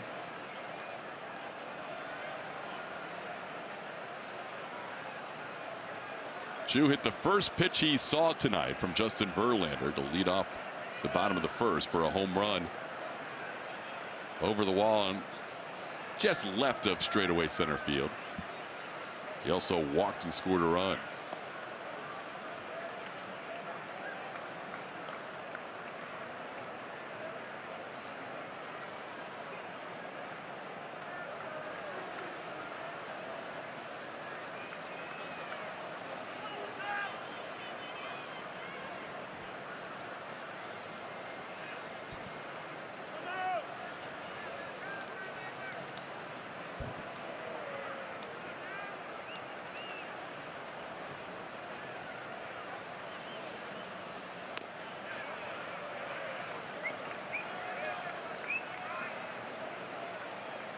Missed inside. It's 2-1.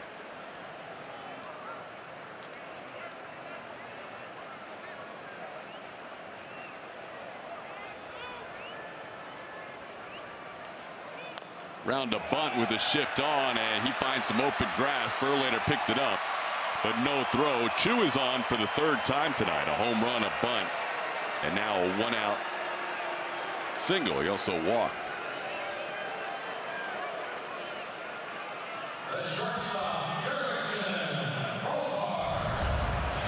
Well, if you can, it's a good way to beat the shift.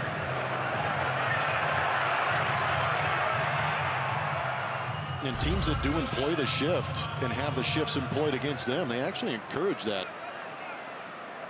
Because it's all about that on-base percentage, and why not take advantage of it if you do have the ability to lay down that bunt? That's a little bit different than the approach of Joey Gallo.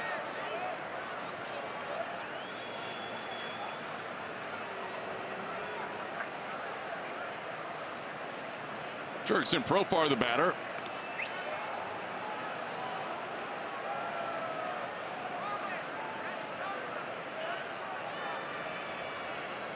Profar struck out and flied out.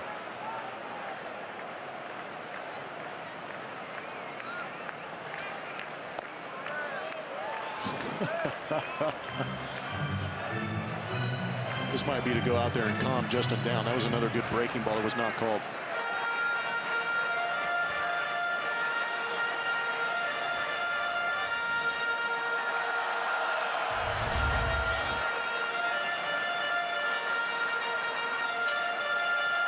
I don't know what to tell you. And that's just visually, from my eye watching on the monitor, understanding that that is a very good pitch.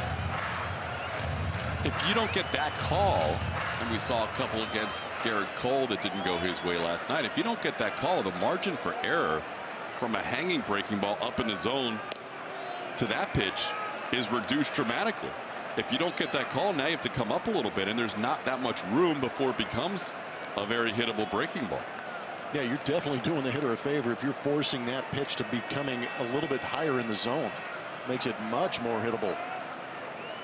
Now it's 2-0. Good visit by Brian McCann, sensing Verlander is a little agitated out there. Here's a high pop-up on the infield. It's Yuli and Altuve, which means Altuve. 2 outs in the inning. Right fielder, Nomar Mazara.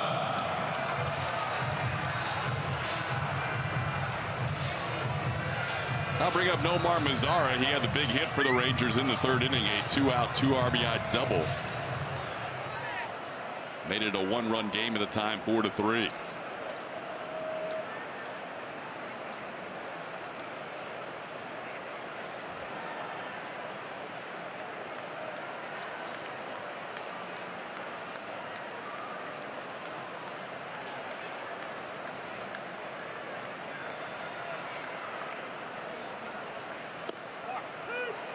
Called strike. Last time he batted, there were runners on 1st and 2nd, so the infield defense was a little different. Now with just a runner on 1st, Altuve all the way back in the shallow right field, an area where he might be able, could have possibly made that play in Mazara's last at bat had he not been just off the edge of the infield. 1-1 the count.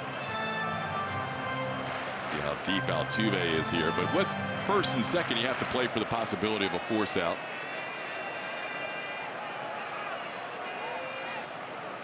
Here just looking to get the final out of the inning in a 1-1 count.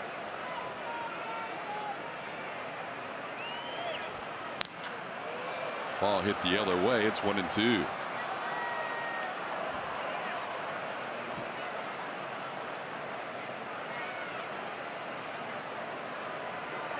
Mazara didn't see any fastballs that last AB that he ended up getting that double and a couple of RBIs on. Now he's seen a couple of fastballs down in the zone.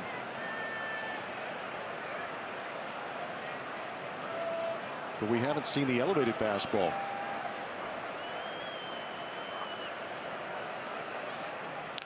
Breaking ball grounded just outside of Gurriel's reach and foul. The first AB for Nomar Mazara went a little like this. Fastball away.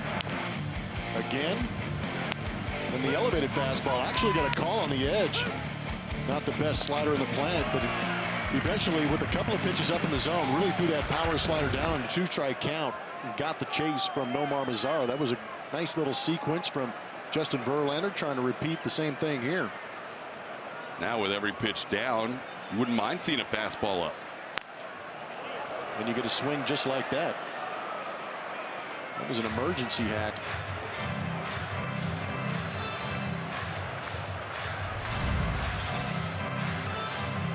Get off me. But an effective pitch at the top part of the zone. Now you've got him thinking. You got to change that eye level every once in a while. And luckily Justin has some velocity. He may go back up there again.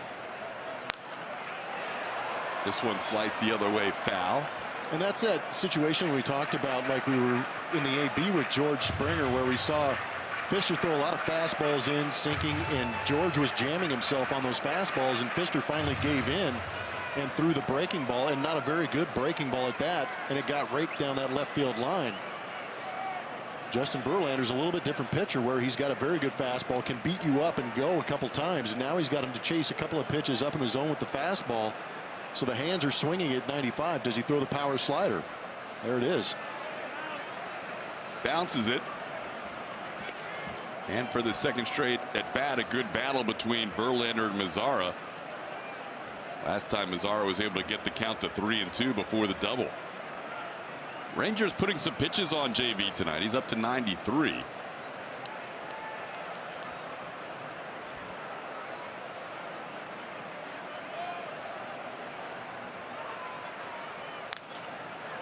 Softly hit towards the shortstop.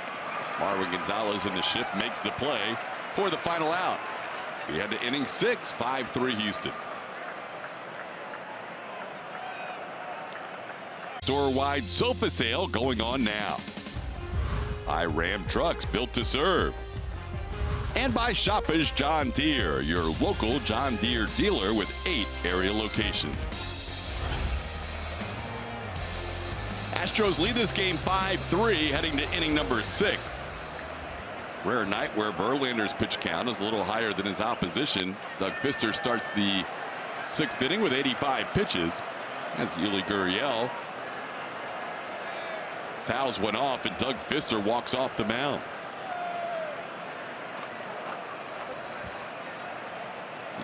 Is being checked out by Kevin Harmon, the athletic trainer for the Rangers, and that will be it on that pitch.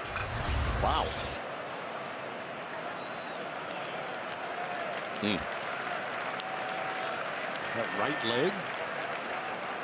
You mentioned he spent time on the DL earlier this year. He had a right hip strain. There you go. Was on the DL from April 10th through April 24th. Had done a nice job since that 4-run second inning. Had retired 10 out of 12 hitters of Alex Bregman home run, making it 5-3. Jeff Bannister will get his choice of relievers, and they will have as much time as they want to warm up in this 2-run game. We'll be back after this. Here, a little different rankings. We just wrapped up the 2018 MLB draft. You want to keep an eye out on some of those names. Maybe they don't sign. Maybe they go back to college. Kind of like this group. Check out the 2004 draft and some of the notable pitchers that year. Justin Verlander, coming out of Old Dominion. He stuck around, right? But these two, David Price, Jake Arrieta, the first time they got drafted, they did not sign. They go back to school. David Price going back to Vanderbilt on an academic scholarship. But things would turn out pretty good for him after being the 568th overall pick the first time around. And then Jake Arrieta out of high school in the 31st round by the Reds.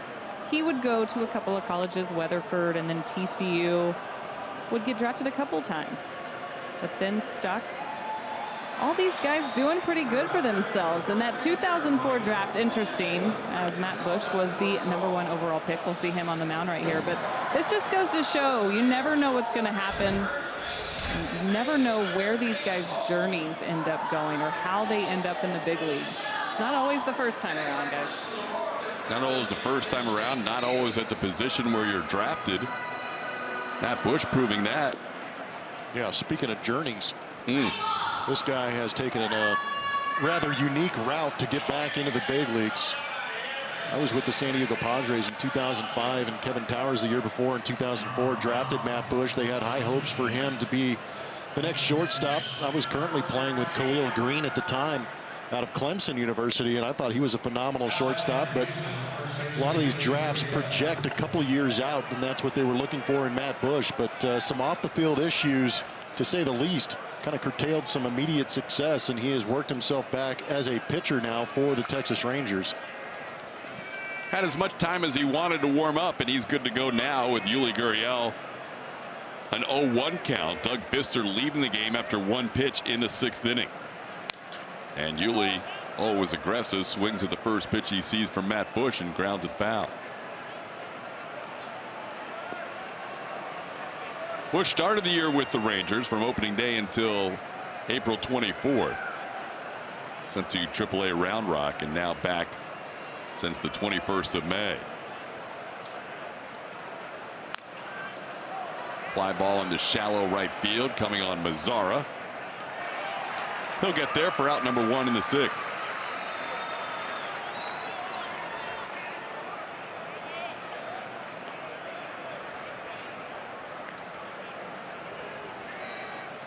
Push at one point close games for this Rangers team. High octane fastball. 32-year-old will face Evan Gattis.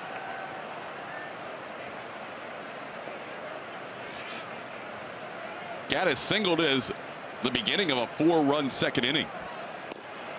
Astros put up 5 tonight against the starter Doug Fister in 5 innings of work.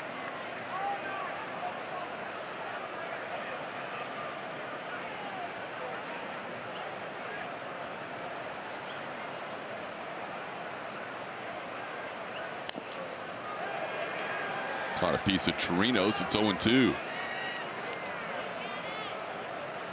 Yeah, that was right in that danger zone.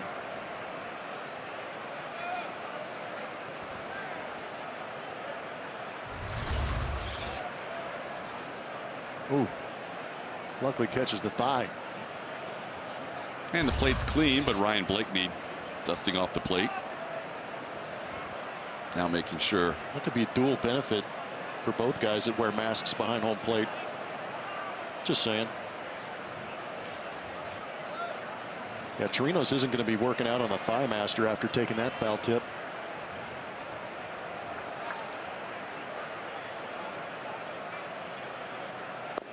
Wonder if Evan, we'll have to ask him, is feeling different early in June this year, 64 games in, than he would be in another season where he's behind the plate. Yeah. His legs are feeling real good. Still has the ability to catch, but A.J. Hinch going with Max Stassi and Brian McCann rather consistently. But there's no question who the emergency catcher or third catcher is. It's Evan Gattis. Brian McCann this year scored twice from first base on base hits. One a triple, one a double. He said, I could do that in April, but don't ask me to try and score from first in September. Ground ball towards the hole. There's a base hit. Evan Gattis now 2 for 3 tonight. He continues to roll. And he's a 1-out base runner for the Astros. Good job turning on the fastball. That's one thing when Evan's been going good. He's been able to turn on that fastball. And what I like is that he's getting ready to hit that fastball. And some of the mistake off-speed pitches, he's been able to stay behind and hammer. And the hardest thing to do when you're facing a guy that throws in the upper 90s is try to swing as hard as they throw. You just more or less need to be quick. Here's Josh Reddick. Reddick takes a fastball for a strike. Josh walked and scored his first time up, flied out to left his second time.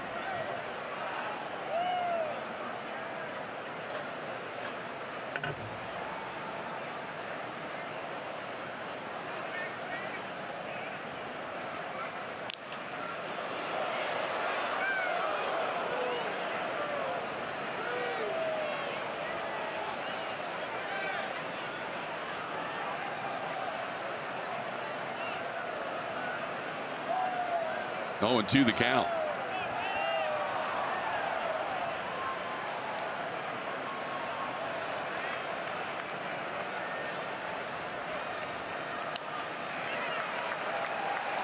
Chirinos wearing a couple of foul balls this inning.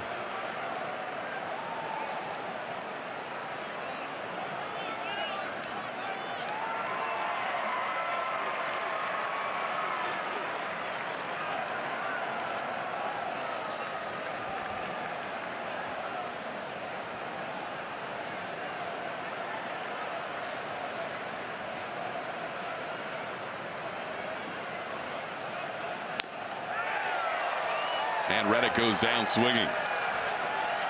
First strikeout for Matt Bush, 2 outs in the 6th.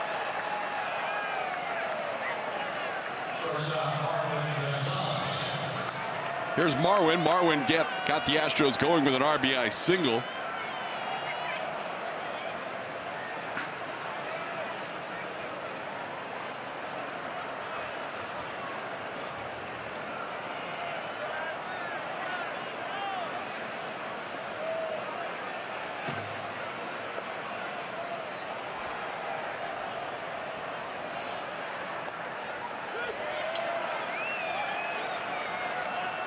Marwin has not been thrilled with the strike zone his last couple of appearances at the plate.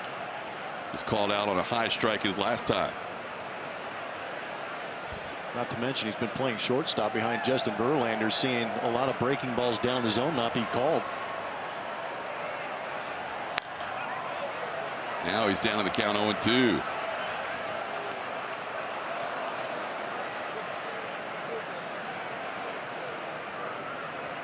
Tonight is game 2 of the Astros' longest road trip of the year, a 10-gamer. Texas, Oakland, and Kansas City with an off day on Monday.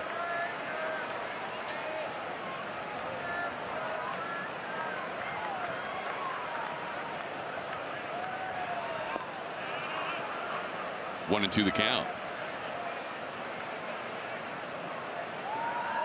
Tomorrow, national broadcast. We'll be back with you on Sunday on AT&T Sportsnet. You may have just broken everybody's hearts. Just a messenger. I know. We don't have a choice.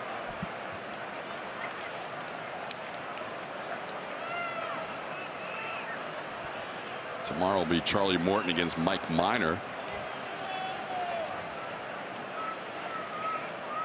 Charlie coming off a tough outing against the Red Sox. Seemed like they were on that curveball that night.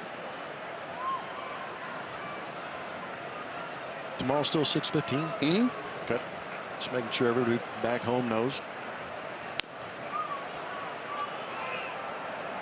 Our next telecast will be 2:05 on Sunday. Ooh. A couple of lefties in that one, Matt Moore and Dallas Keuchel. That's a tale of two paces.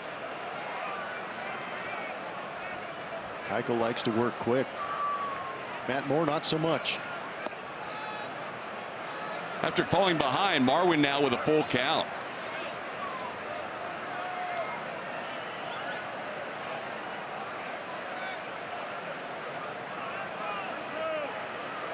Dallas and Jose Altuve, a little conversation in this 6th inning of a 5-3 game.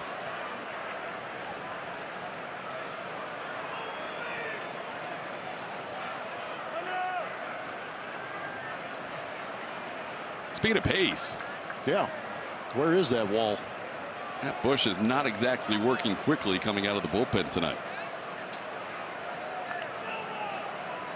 Get it ready for that heater, Marwin. There goes the runner. The line drive base hit. Marwin with 2 hits tonight. Evan Gattis heading to 3rd. He'll be held there. Marwin going to 2nd. Nobody covering. And the Astros have 2 runners in scoring position. Just some bizarre defensive moves that the Rangers make, allowing for extra 90 feet. The Shiner Box spotlight falls on our good buddy Brian McCann. In that 8th spot, he has been successful, giving me a couple of McCann ball calls. He has scored 9 runs and driven in 7. It's nice to get some timely contributions from Brian McCann in those 19 games he's been in that 8th spot. Has an opportunity here against Matt Bush.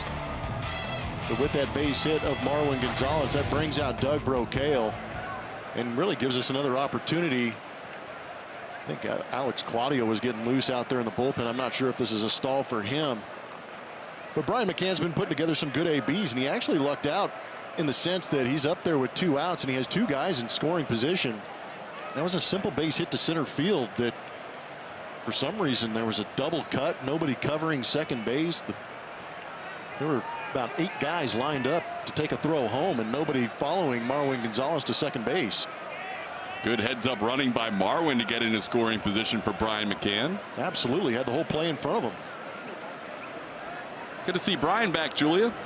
Good to talk to him before today's game. I said there's a pep in your step or something today, and he absolutely agreed. He said, I'm so glad to be back with the boys, back in there with my guys. He hates watching, but for him, that knee, it's giving him problems, needed to get it drained. It took 4 or 5 days completely off, and they did some catching drills to get back in. AJ said the playing time, they'll ease him in, but the schedule allows that with some lefties coming up, but they'll ease him in and get him going again. But he is so excited to be back. Yeah, it's good to see him back in there.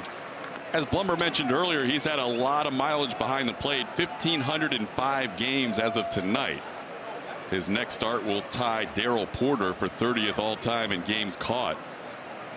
So never a bad thing for McCann in the middle of a long season to get a little breather.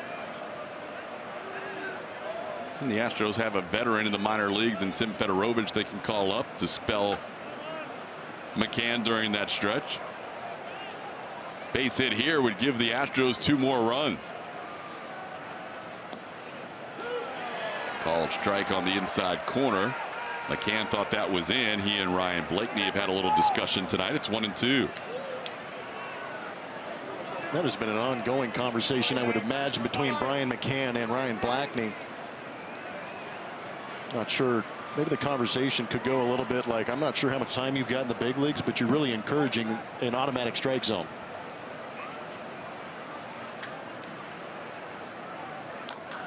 One-two pitch grounded towards the hole, but Odor is there, makes the play. So the Astros lead 2, but still lead 5-3.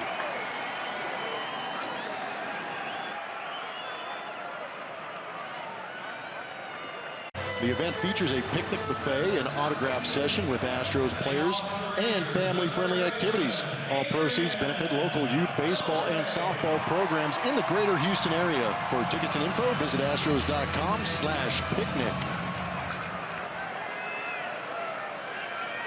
Bottom half of the 6th inning, Justin Verlander working with a 2-run lead, facing Adrian Beltre. And he starts him off with a curveball and a swing and a miss. Beltre a couple of strikeouts tonight. Justin has 8 strikeouts. He has walked 2 batters and so far allowed 4 hits and 3 runs. This is the part of the game where we often see Verlander empty the tank. He has a little higher pitch count than we're used to heading into the 6th inning. He's at 96 pitches. Sometimes we see his highest velocity fastball in his final inning. Instead, he's staying with a breaking ball here. It's 0-2.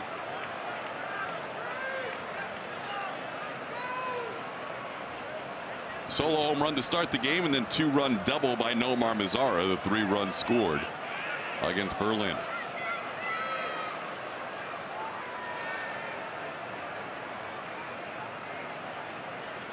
Swing and a miss. Stay with the breaking stuff against Beltre and got him for the 3rd time tonight. Don't see Beltre strike out 3 times in a row very often. There's 1 away in the 6th.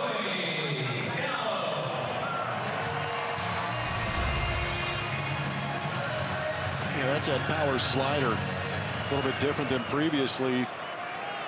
And believe it or not, the home plate umpire helped out the cause, keeping that ball in front. Here's Joey Gallo. Takes a called strike on the outside edge.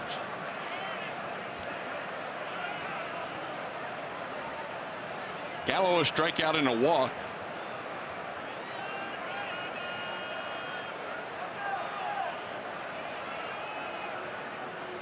And he's around a bunt, and against the shift with 4 on the right side, he has himself a hit. Second time the Rangers have bunted for a hit against the shift.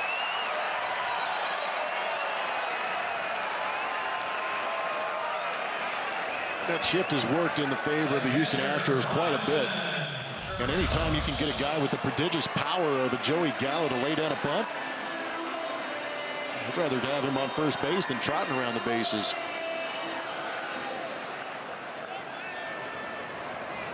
We've seen him attempt this earlier in the year and it'd be terribly unsuccessful. So here's Robinson Chirinos.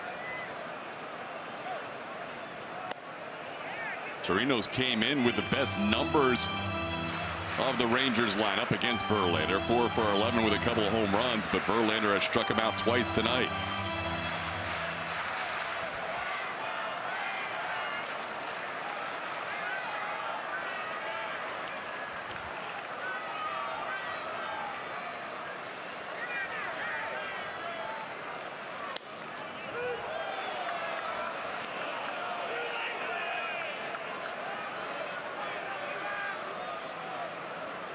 Justin at 102 pitches. He's gone as many as 118 this year. His complete game shutout in Anaheim. Also threw 113 against the Yankees 2 starts ago.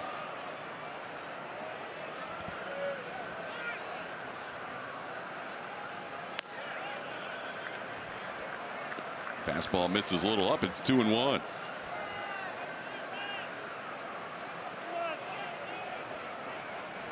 Colin McHugh warming up in the Astros bullpen.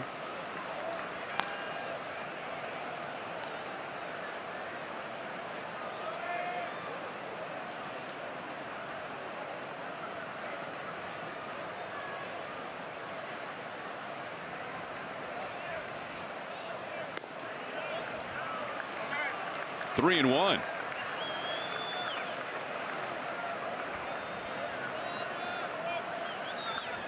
Can almost feel that some of those pitches just missing off the edge might be because Justin's trying to be a little too fine or throw too good of a pitch. But again, he's also trying to search where he's going to get a strike called.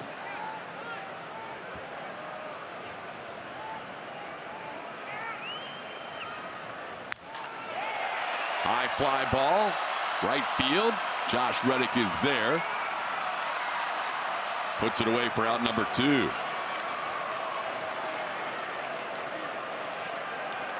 It was a good pitch to hit. Chirinos, I thought, squared it up off the bat, but it just did not go. Might have got in on the hands a little bit. Center cut at 96. You could see the bounce from Justin Verlander, wondering if this ballpark's going to hold it, because in the history of this ballpark, that right center field gap is usually where the ball has a tendency to fly out.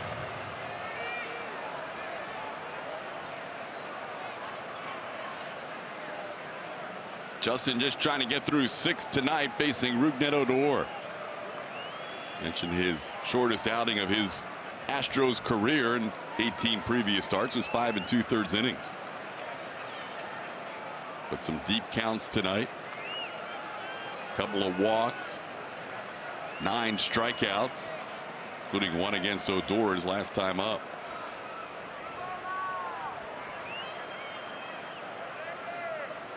Justin with 2 double-digit strikeout games this season, 1 against the Rangers and 14 against the Yankees on May the 1st. This is to Odor, 1-0.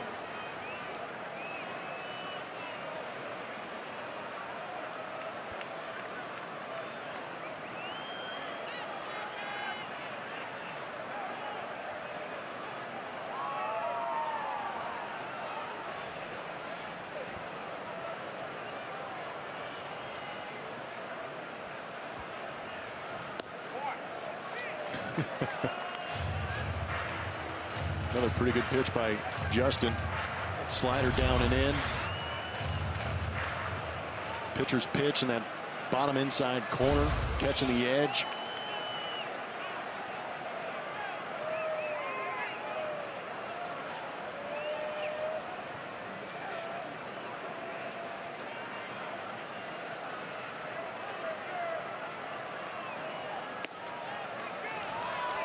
Three and 0.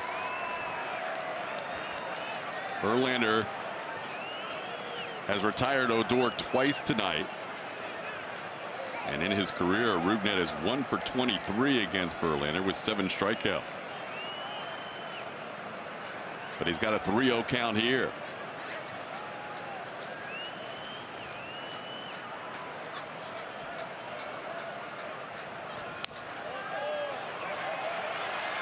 Four-pitch walk to Odor. And the Rangers have the tying runs on base. None of those pitches missed by much. Well, they really didn't.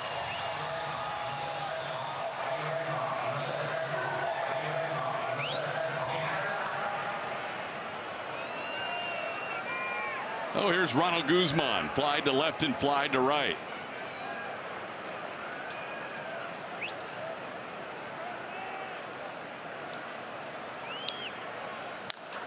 Sends a high pop fly in the shallow left center. Kemp calls off Springer and puts it away. Justin Verlander gets through 6 with a 5-3 lead.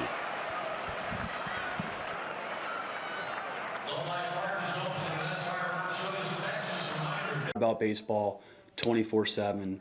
It was everything, like I was going to be successful at this game no matter what. This week on Astros Bases Loaded, Alex Bregman shares his passion for the game. The Express gets a spot on the Houston Sports Walk of Fame, and you'll meet the Astros first-round draft pick. All that and more on Astros Bases Loaded Friday at 6 before the pregame show, only on AT&T Sportsnet.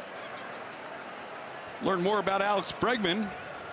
Heard Brian McCann commenting on Alex. Has a home run tonight, as Tony Kemp leads things off against Matt Bush and takes a strike at the knees.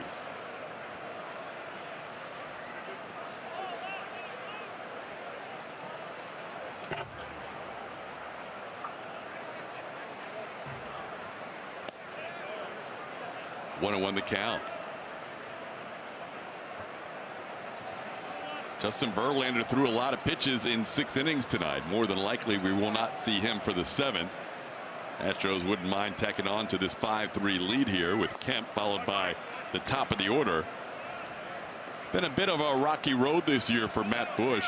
One time saved games for the Rangers, but this year has been a little more inconsistent.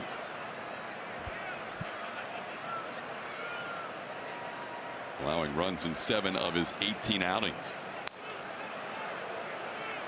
Kemp fouls that back. It's 2-2. Tony's been on twice tonight. Infield single for an RBI and also a walk.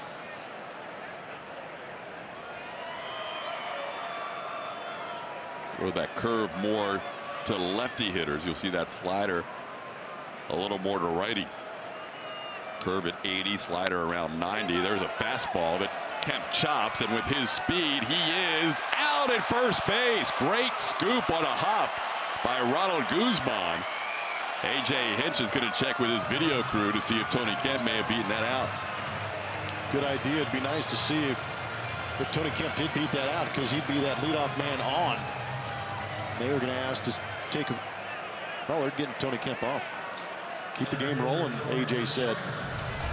So many times we've seen Jerks and Profar make some sketchy throws on routine plays. This not routine. Makes a pretty good throw over there to first base. And we've seen some excessive stretching from Ronald Guzman.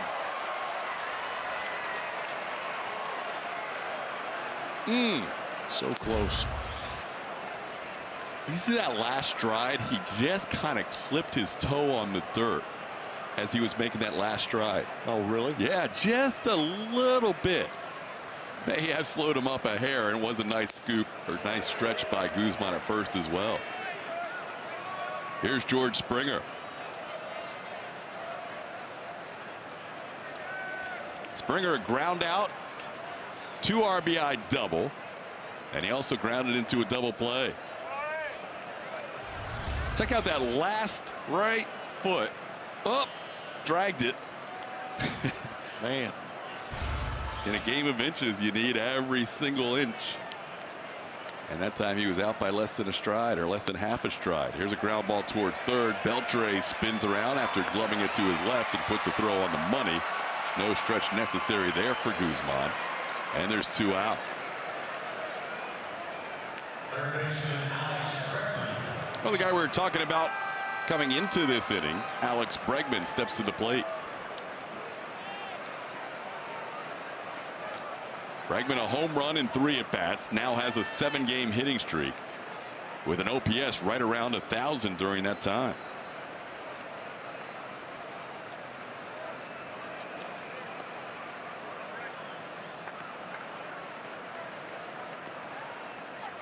It was his 2nd career home run against Pfister and his 8th home run of the season.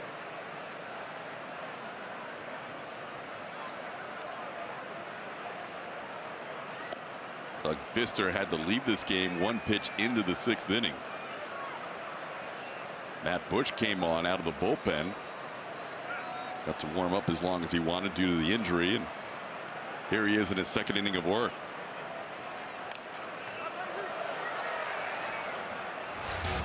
Bregman off to a hot start on this road trip last night. There's a fastball from Cole Hamels launched into the bleachers over that left field scoreboard, and then tonight, sinking fastball that tailed right back over the middle part of the plate, and Alex laid into it rather nicely.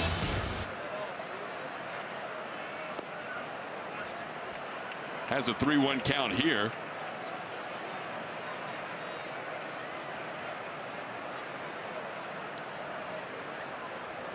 Get it ready.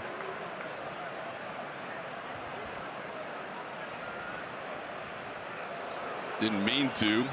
Check swing foul ball. It's 3-2.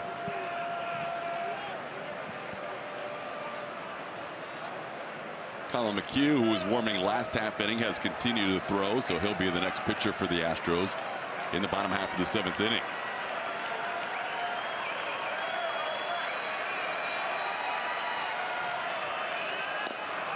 Ball 4, Bregman draws a walk.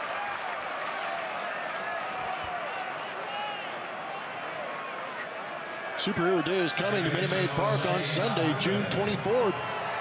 Fans can dress as their favorite superhero, and 10,000 fans will get a superhero Lithos comic poster. Upgrade your Marvel experience with a Superhero Day ticket package. Visit astros.com/superhero for more info. Some consider Altuve a superhero. Josh Reddick dresses as one every day. Here is Altuve batting with 2 outs and a check at first. Bregman dives back in. You got Spider-Man in right. You got Superman in center. You got the man that can do it all right here in Jose Altuve.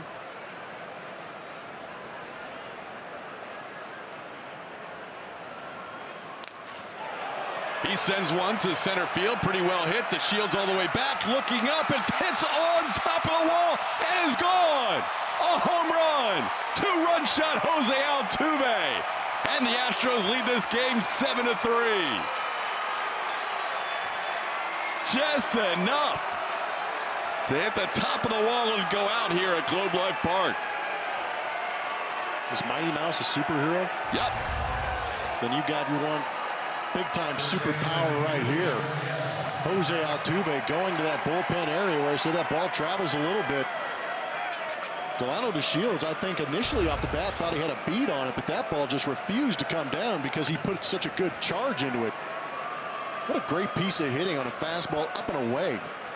A little 2-out magic for the Astros with a walk by Bregman and a home run by Altuve, his 5th on the year. And oh, by the way, that's now 7 multi-hit games in his last 8 road games. Am I supposed to be shocked by that? Yes. I'm not. 7 out of 8, Plummer. He's just too good. That was 101 miles an hour off the bat of Jose Altuve.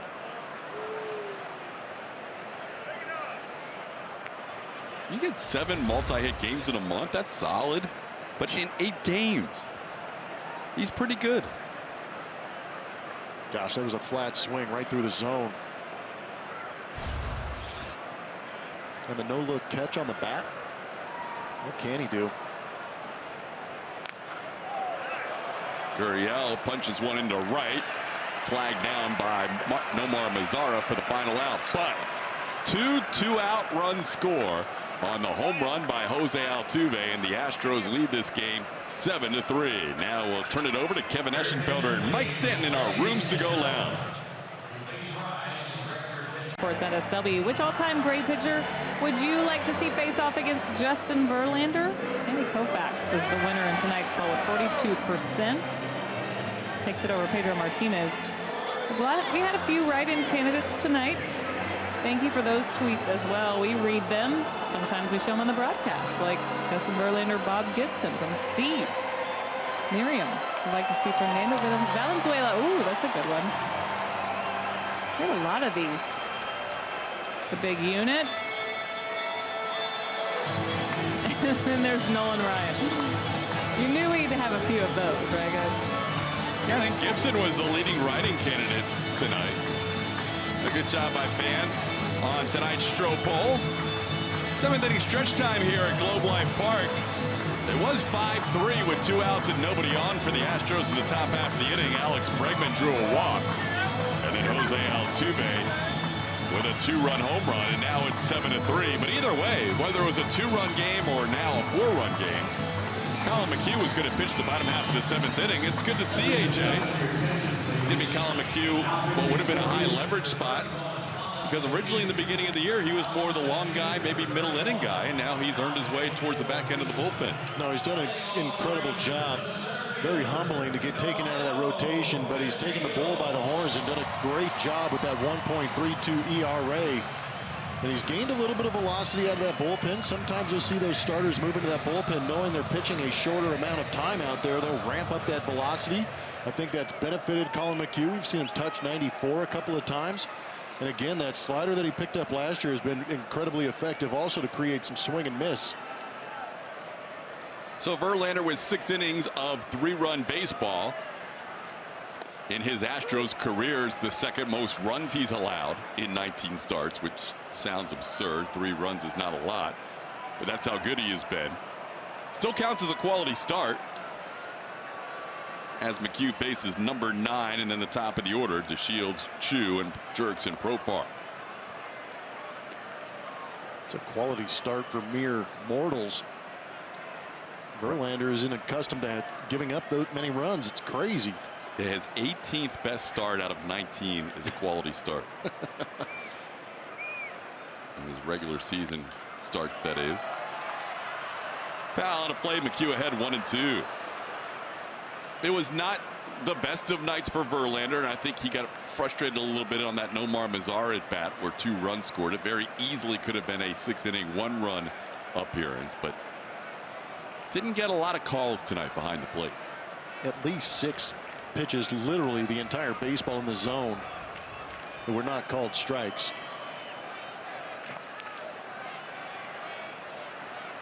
2-2 the count.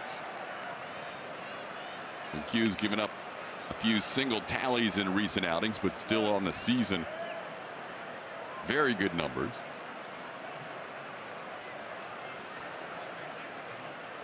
And a lot of these Rangers have seen him quite a bit, as you can imagine, with Colin being a starter coming into the season. This is the edge against the Shields, and it's 3-2.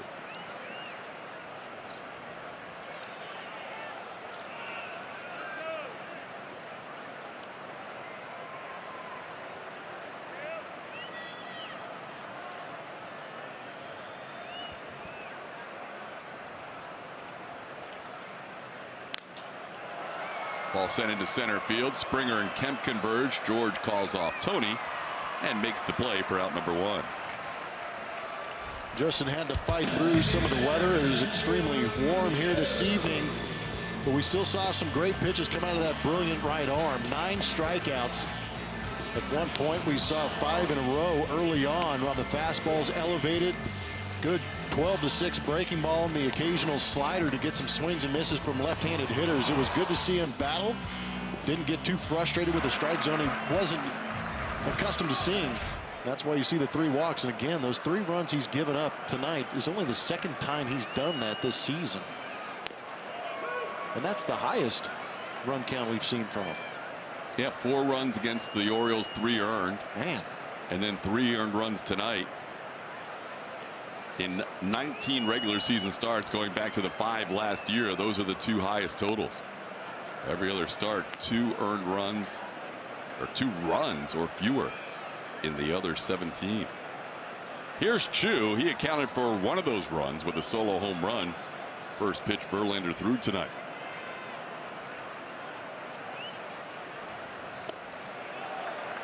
Verlander ended up throwing 110 pitches, 3rd highest total this season, but nothing new for him. Last year he was 2nd in all of baseball in pitches per start, behind just Chris Sale.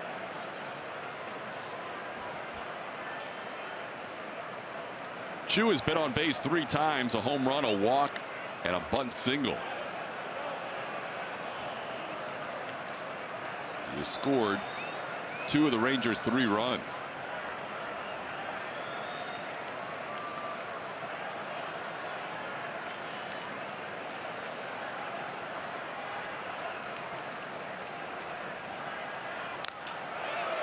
This ball hit to center field again. Springer is there again. This time he calls off Reddick. Last time he had to call off Kemp, and there's 2 away. Tell me if you've heard this before. The Mariners tonight won a 1-run game. My goodness. 20-9 in 1-run games for the Mariners as they win 4-3 tonight. Last night 5-4. We saw this. It's hard to imagine it sustaining itself for a whole season, but we saw this a couple of years ago with the Rangers. Yep. And there were plenty of articles written about it because the run differential that Todd is kind of hinting at, when you win that many one-run games, it projects to not be what your actual record is because of that run differential. The Astros have that massive run differential, and their record should be better than it is. But they are not winning those tight ball games. The Seattle Mariners are, but you're right. The numbers in that sense point to them being extremely lucky to a point. You still have to be pretty good as a ball club to go out there and handle the stress of playing that many one-run games and winning them. They did lose a couple of their relievers today to the DL that we saw in that last series at Minute Maid Park. Juan Nicasio, who absorbed the loss in that second game. He's on the DL with a right knee situation, and Dan Altavilla, the right elbow. At the top of that list, Shohei Ohtani goes on the DL for the Angels. We can talk more about that later as Yuli gets help from Colin McHugh, and Colin a 1-2-3 seventh inning.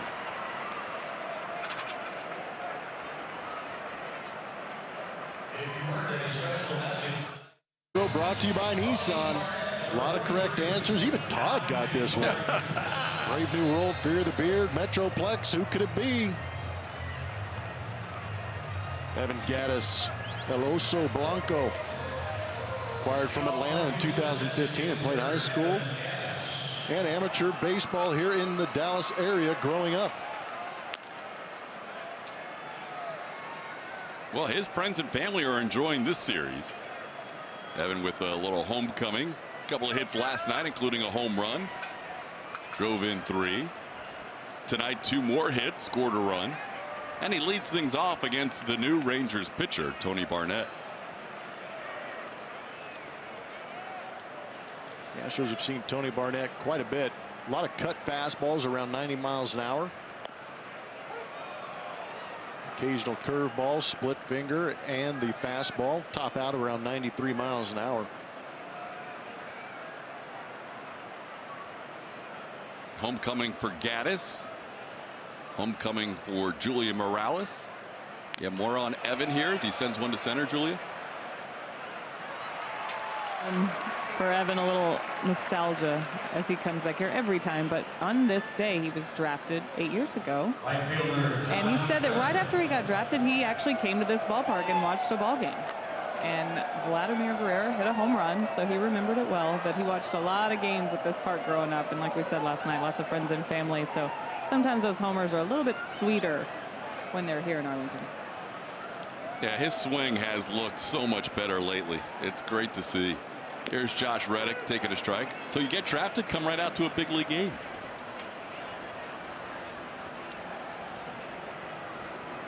Here's an 0-1 count to Reddick, who has struck out, flied out, walked, and scored a run. Josh on a couple of hops to Guzman. Barnett covering, and there's 2 away.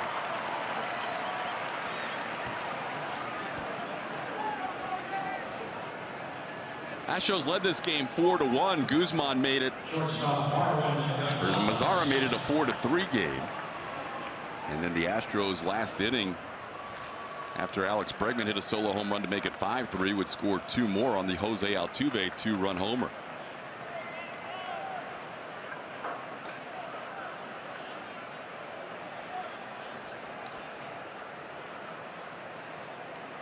Here's Marwin. Couple of hits and an RBI tonight.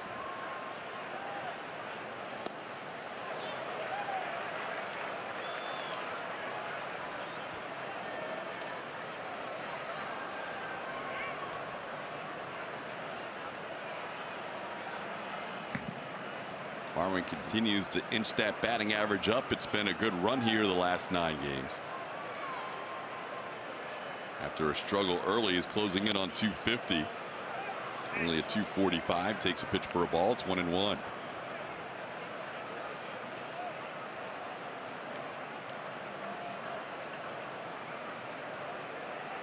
Astros have done some damage against Tony Barnett. A little hesitation in his delivery and a swing and a miss. It's 1-2.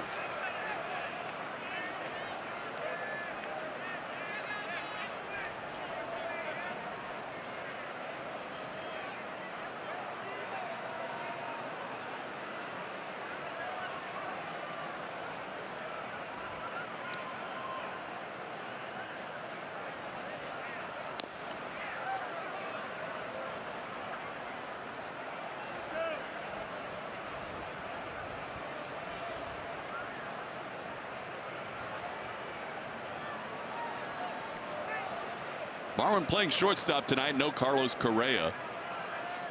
Astros taking their time with Correa.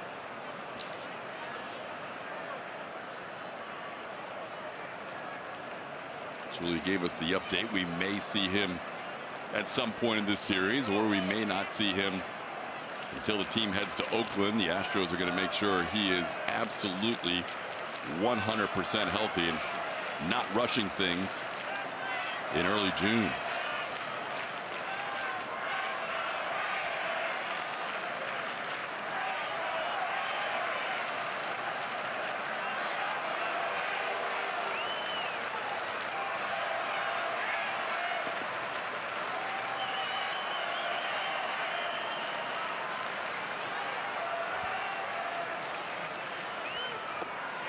Marwin goes down swinging.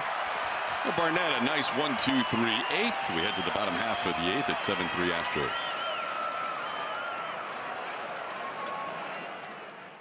Astros. Tonight, I'd like to send an appreciation note down to KIII TV down there in Corpus Christi, hooking us up with some of the video of Forrest Whitley. Finished off that 50-game suspension, and he is back on the mound. They expect great things out of that right arm of Forrest Whitley. A couple other guys down there in Corpus doing a great job. A nice rotation with Cionel Perez and his 8 starts and a 1.99 ERA. And Corbin Martin, Texas A&M product, got himself 9 starts and a 1.68 ERA. 3 of the top 10 prospects for the Houston Astros doing some serious work down there in Corpus Christi this season. Nice arms at the AA level. Good to see. Omar Mazzara leads off against Colin McHugh. Second inning of work for Colin, and starts off Mazzara with a strike. Astros lead 7-3. Verlander for 6. McHugh taking over in the 7th. Now pitching in the 8th.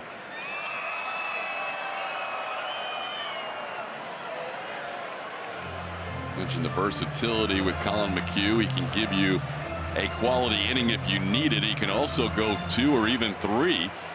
He can serve as either the bridge to the 9th inning guy here, or if AJ feels like he's throwing well enough, he could let him go ahead and finish it out. He's had to do that a couple of times, and it has benefited the bullpen, being able to give them extended rest and not having to run through more than 1 or 2 guys in that bullpen for AJ Hinch.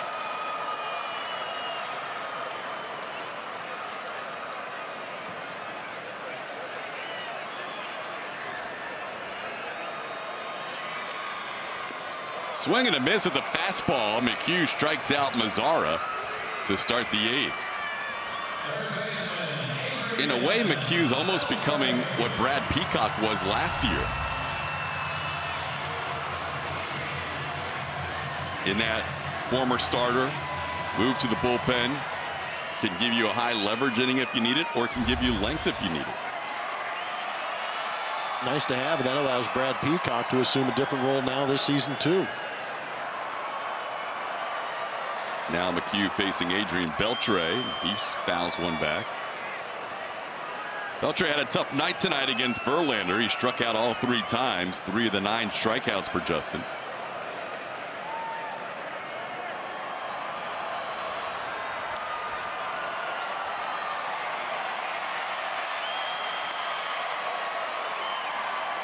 Curveball stays inside.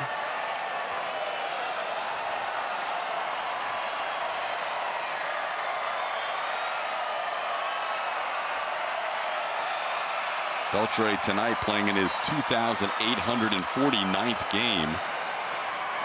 17th all-time in Major League history. And with his next game, he will tie the guy in the 16th place in the most games played in MLB history, Craig Biggio.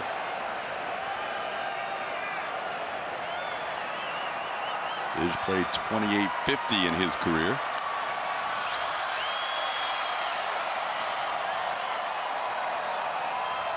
Two and 2 the count. Beltre on and off the DL the last few seasons, battling leg injuries.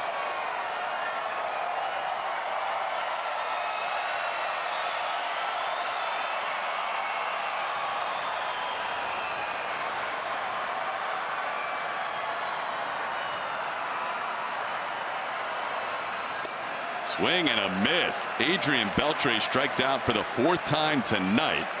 McHugh striking out back-to-back hitters, 2 away in the 8th. Are you the ultimate Southwest fan?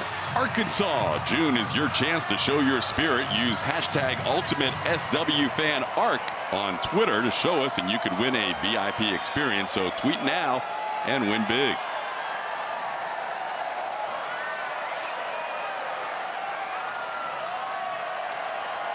McHugh has sent down 5 in a row out of the bullpen. Here's Joey Gallo. Hits one into the shift. Altuve from shallow right with Gallo sprinting, throws him out for a 1-2-3 inning for Colin McHugh. A couple of strikeouts in the mix. We head to the 9th. It is 7-3 Astros. Soda and popcorn, all for just $20. Visit Astros.com/ballpark bundle for tickets and info. Brian McCann will lead off the 9th inning, looking for his first hit tonight, coming off the DL. McCann has plied out a couple of times and grounded out. Astros lead 7-3.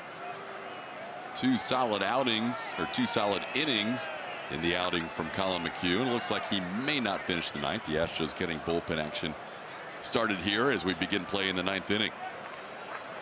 McCann, Tony Kemp, George Springer in a 7-3 game.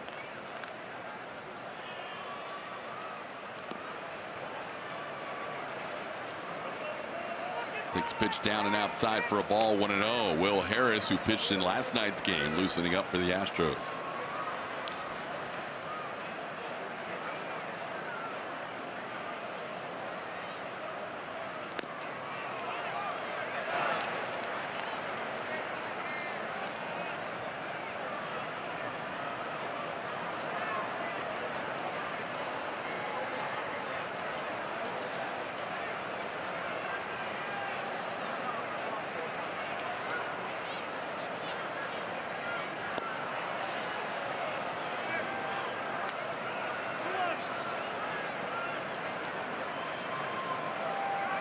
Astros trying to win their 21st road game of the season to match the Boston Red Sox for the most in the AL, and also match the Rockies and the Nationals for most road wins in the National League.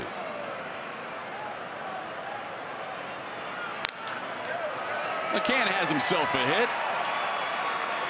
1 for 4 in his return back from the DL. He's a leadoff base runner in the 9th. Pretty good piece of hitting.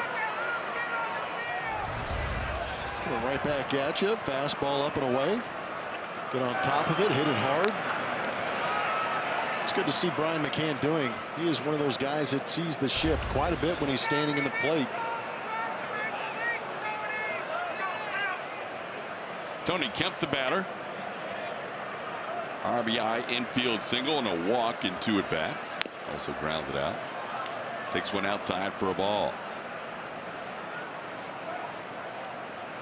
Doug Fister threw the first 5. Matt Bush the next 2. And now Tony Barnett trying to finish 2 innings for Jeff Bannister and the Rangers.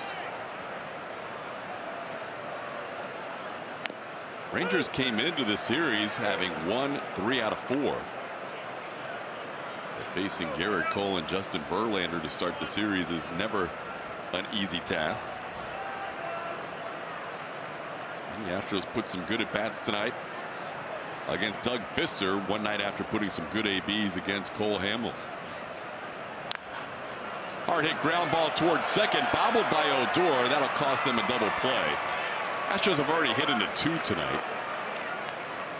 If Odor fielded that cleanly, it would have been a 3rd. Yeah, it was definitely hit hard enough to be able to be turned.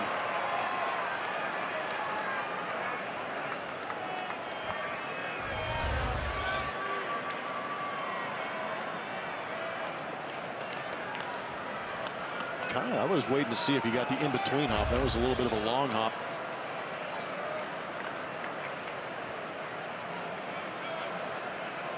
George Springer will bat with 1 out and 1 on. George with a 2 RBI double in the 2nd inning, capping off a 4-run inning for the Astros, the big inning tonight. RBIs 38 and 39 on the year for Springer. He and Carlos Correa now share the team lead.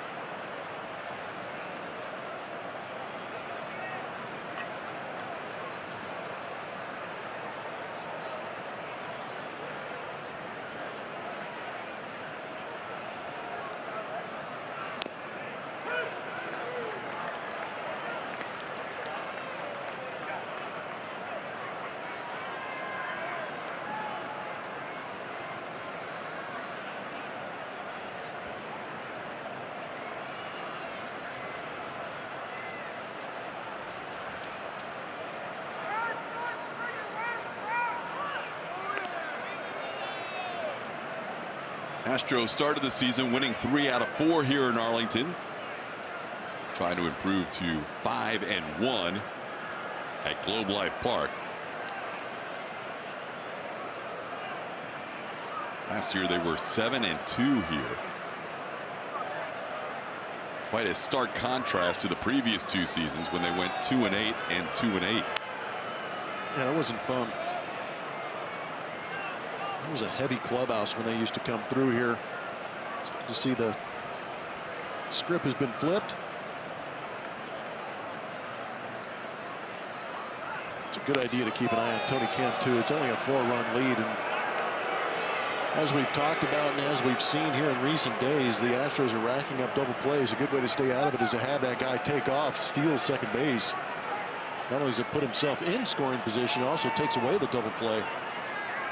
Of course, we thought that earlier in the game too, with the runner at third base and nobody on. There he goes. The pitch is a strike. The throw is high, and Tony Kemp is safe. And with the base stealer on at first base, Ruben Odor is still late getting to cover with a right-handed hitter up. I don't get it. This will be a great look at it. That is an incredibly late break, and Chirinos is basically throwing to an empty bag. You can cheat. It's okay.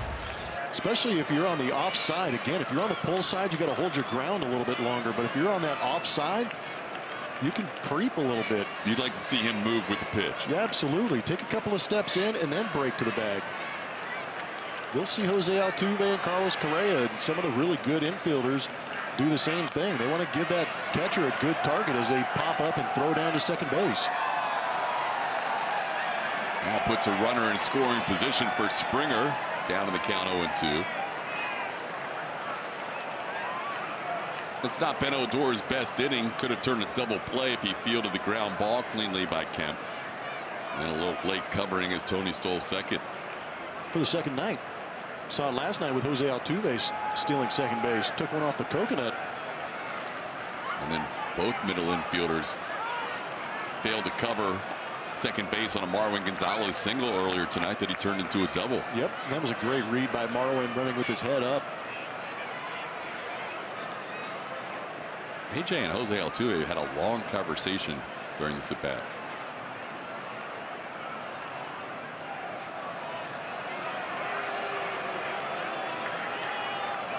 Be nice to see if Altuve gets one more plate appearance. 2-hit night tonight after a 3-hit night last night.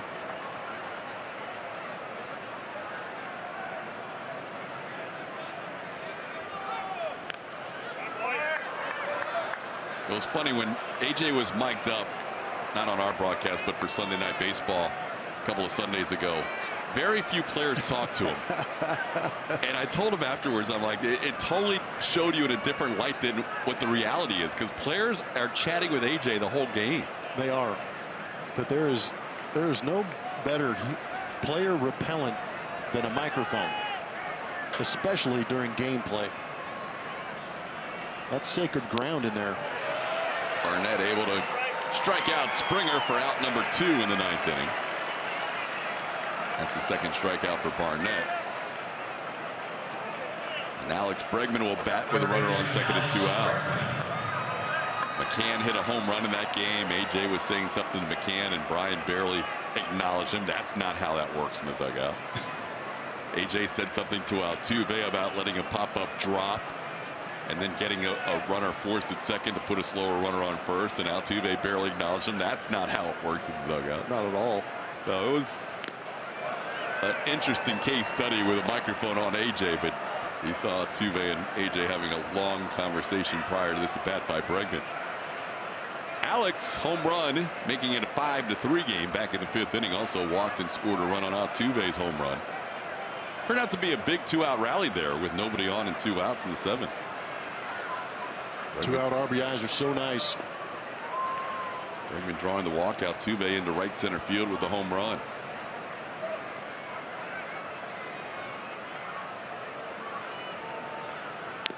I guess when we went back and looked at that on replay, it may not have hit the top of the wall, but perhaps Altuve's home run hit a little ledge just beyond the wall in right center. Right by the bullpen. Either way, it was a big home run for the Astros, taking a 2-run lead to a 4-run lead.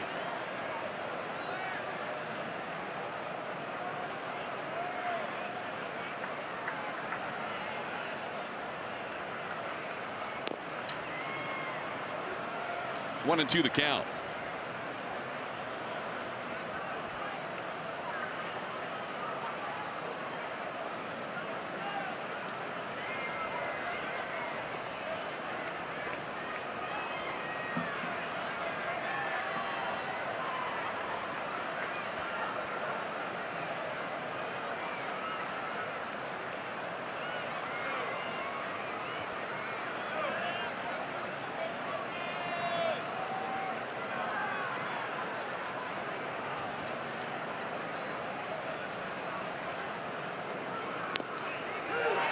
Call 3rd strike. Bregman, who knows the strike zone pretty well, doesn't like that call as he goes down looking for the final out of the 9th. We head to the bottom half in a 7-3 game.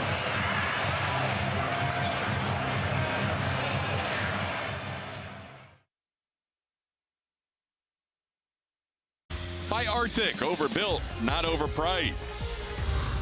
And by T-Mobile. Show your military appreciation and use hashtag #HatsOffForHeroes. T-Mobile will donate $1 for each post. Second consecutive night, the Astros head to the bottom half of the 9th inning with a 4-run lead. Tonight, it's Will Harris's turn, leading 7-3. Making that 27th appearance, that whip close to almost 1.5. Like to see that number correct itself along with that 4.71 ERA. He was taken out of that game last night. He only went 2/3 of an inning, gave up 3 hits, had a strikeout. That helped out a little bit by Max Stassi as well, throwing out a runner, getting Odor trying to steal. He'll face Robinson Chirinos to start this inning. And then Odor and Guzman. Chirinos 0 for 3 tonight, a couple of strikeouts against Verlander. Verlander pitched 6. Colin McHugh retired all 6 batters he faced in the 7th and 8th, and now Will Harris in the 9th.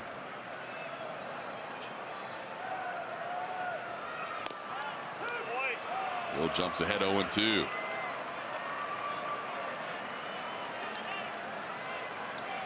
It's got to be a tough pitch for right-handed hitters. That cut fastball on the inner third. Looks like it might tail to the inside corner.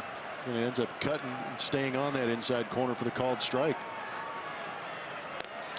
Swing and a miss. Quick work there. Will Harris, 3 pitches and a strikeout. Getting Chirinos. I'm sure Will wasn't happy about being taken out of that game yesterday. He was struggling a little bit, and A.J. Hinch went to the bullpen to get him out of there and get out of that inning. And it's okay to pitch with a little bit of anger. It's okay to play with a little bit of anger. Used properly, you can convince the mind of your manager that you deserve to be back in that late inning role. I'm sure A.J. and Will appreciate the fact that he can get right back out there tonight. That's probably the best part about baseball is you don't have to wait 6-7 days to get back out there and create an opportunity to redeem yourself for a bad outing. You can get right back on the bump, go out there and attack the strike zone. Much like a hitter. Go 0 for 4, a couple of punch outs, don't feel good. Sometimes you want to be back there out there as soon as you can to correct things.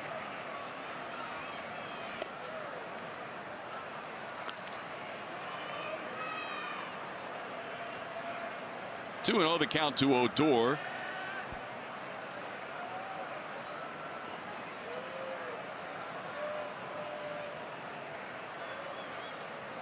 31,722 tonight at Globe Life Park watching the Astros and the Rangers. Astros trying to go up 8-4 in the Lone Star Series.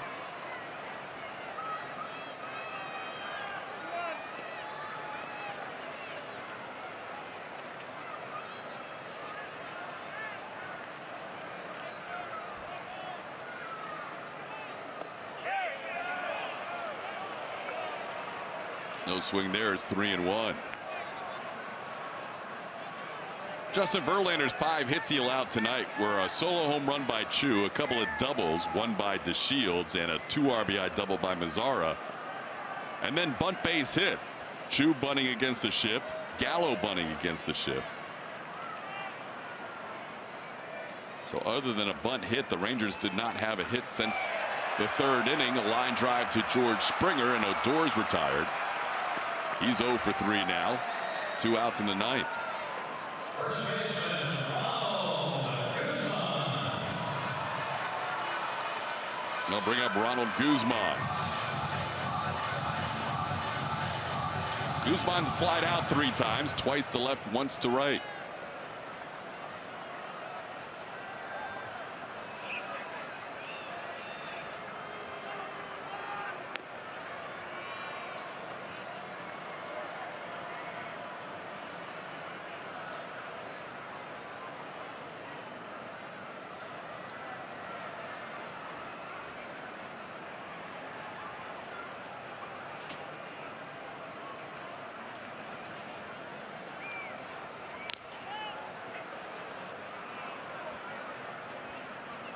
These 2 AL West teams going head to head. The other teams in the division, Seattle won tonight. Angels leading in Minnesota 4-2 in the 8th, and Oakland leading Kansas City 3-0 in the 4th. We showed you the news earlier. The Angels putting Shohei Ohtani on the disabled list. And that's a little scary situation for them. Yeah, everything we saw said grade 2 UCL sprain, and that UCL is the Tommy John ligament. Hopefully nothing too serious for them.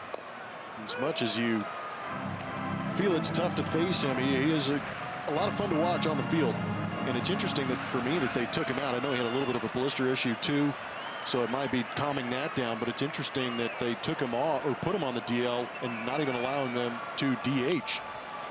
Kind of gives you an idea of how they're going to protect him and really take care of this thing and not let it get out of control, because he's a left-handed hitter and that he throws right-handed, and sometimes you can take swings and hyperextend that right elbow a little bit. So very cautious with a very talented young man.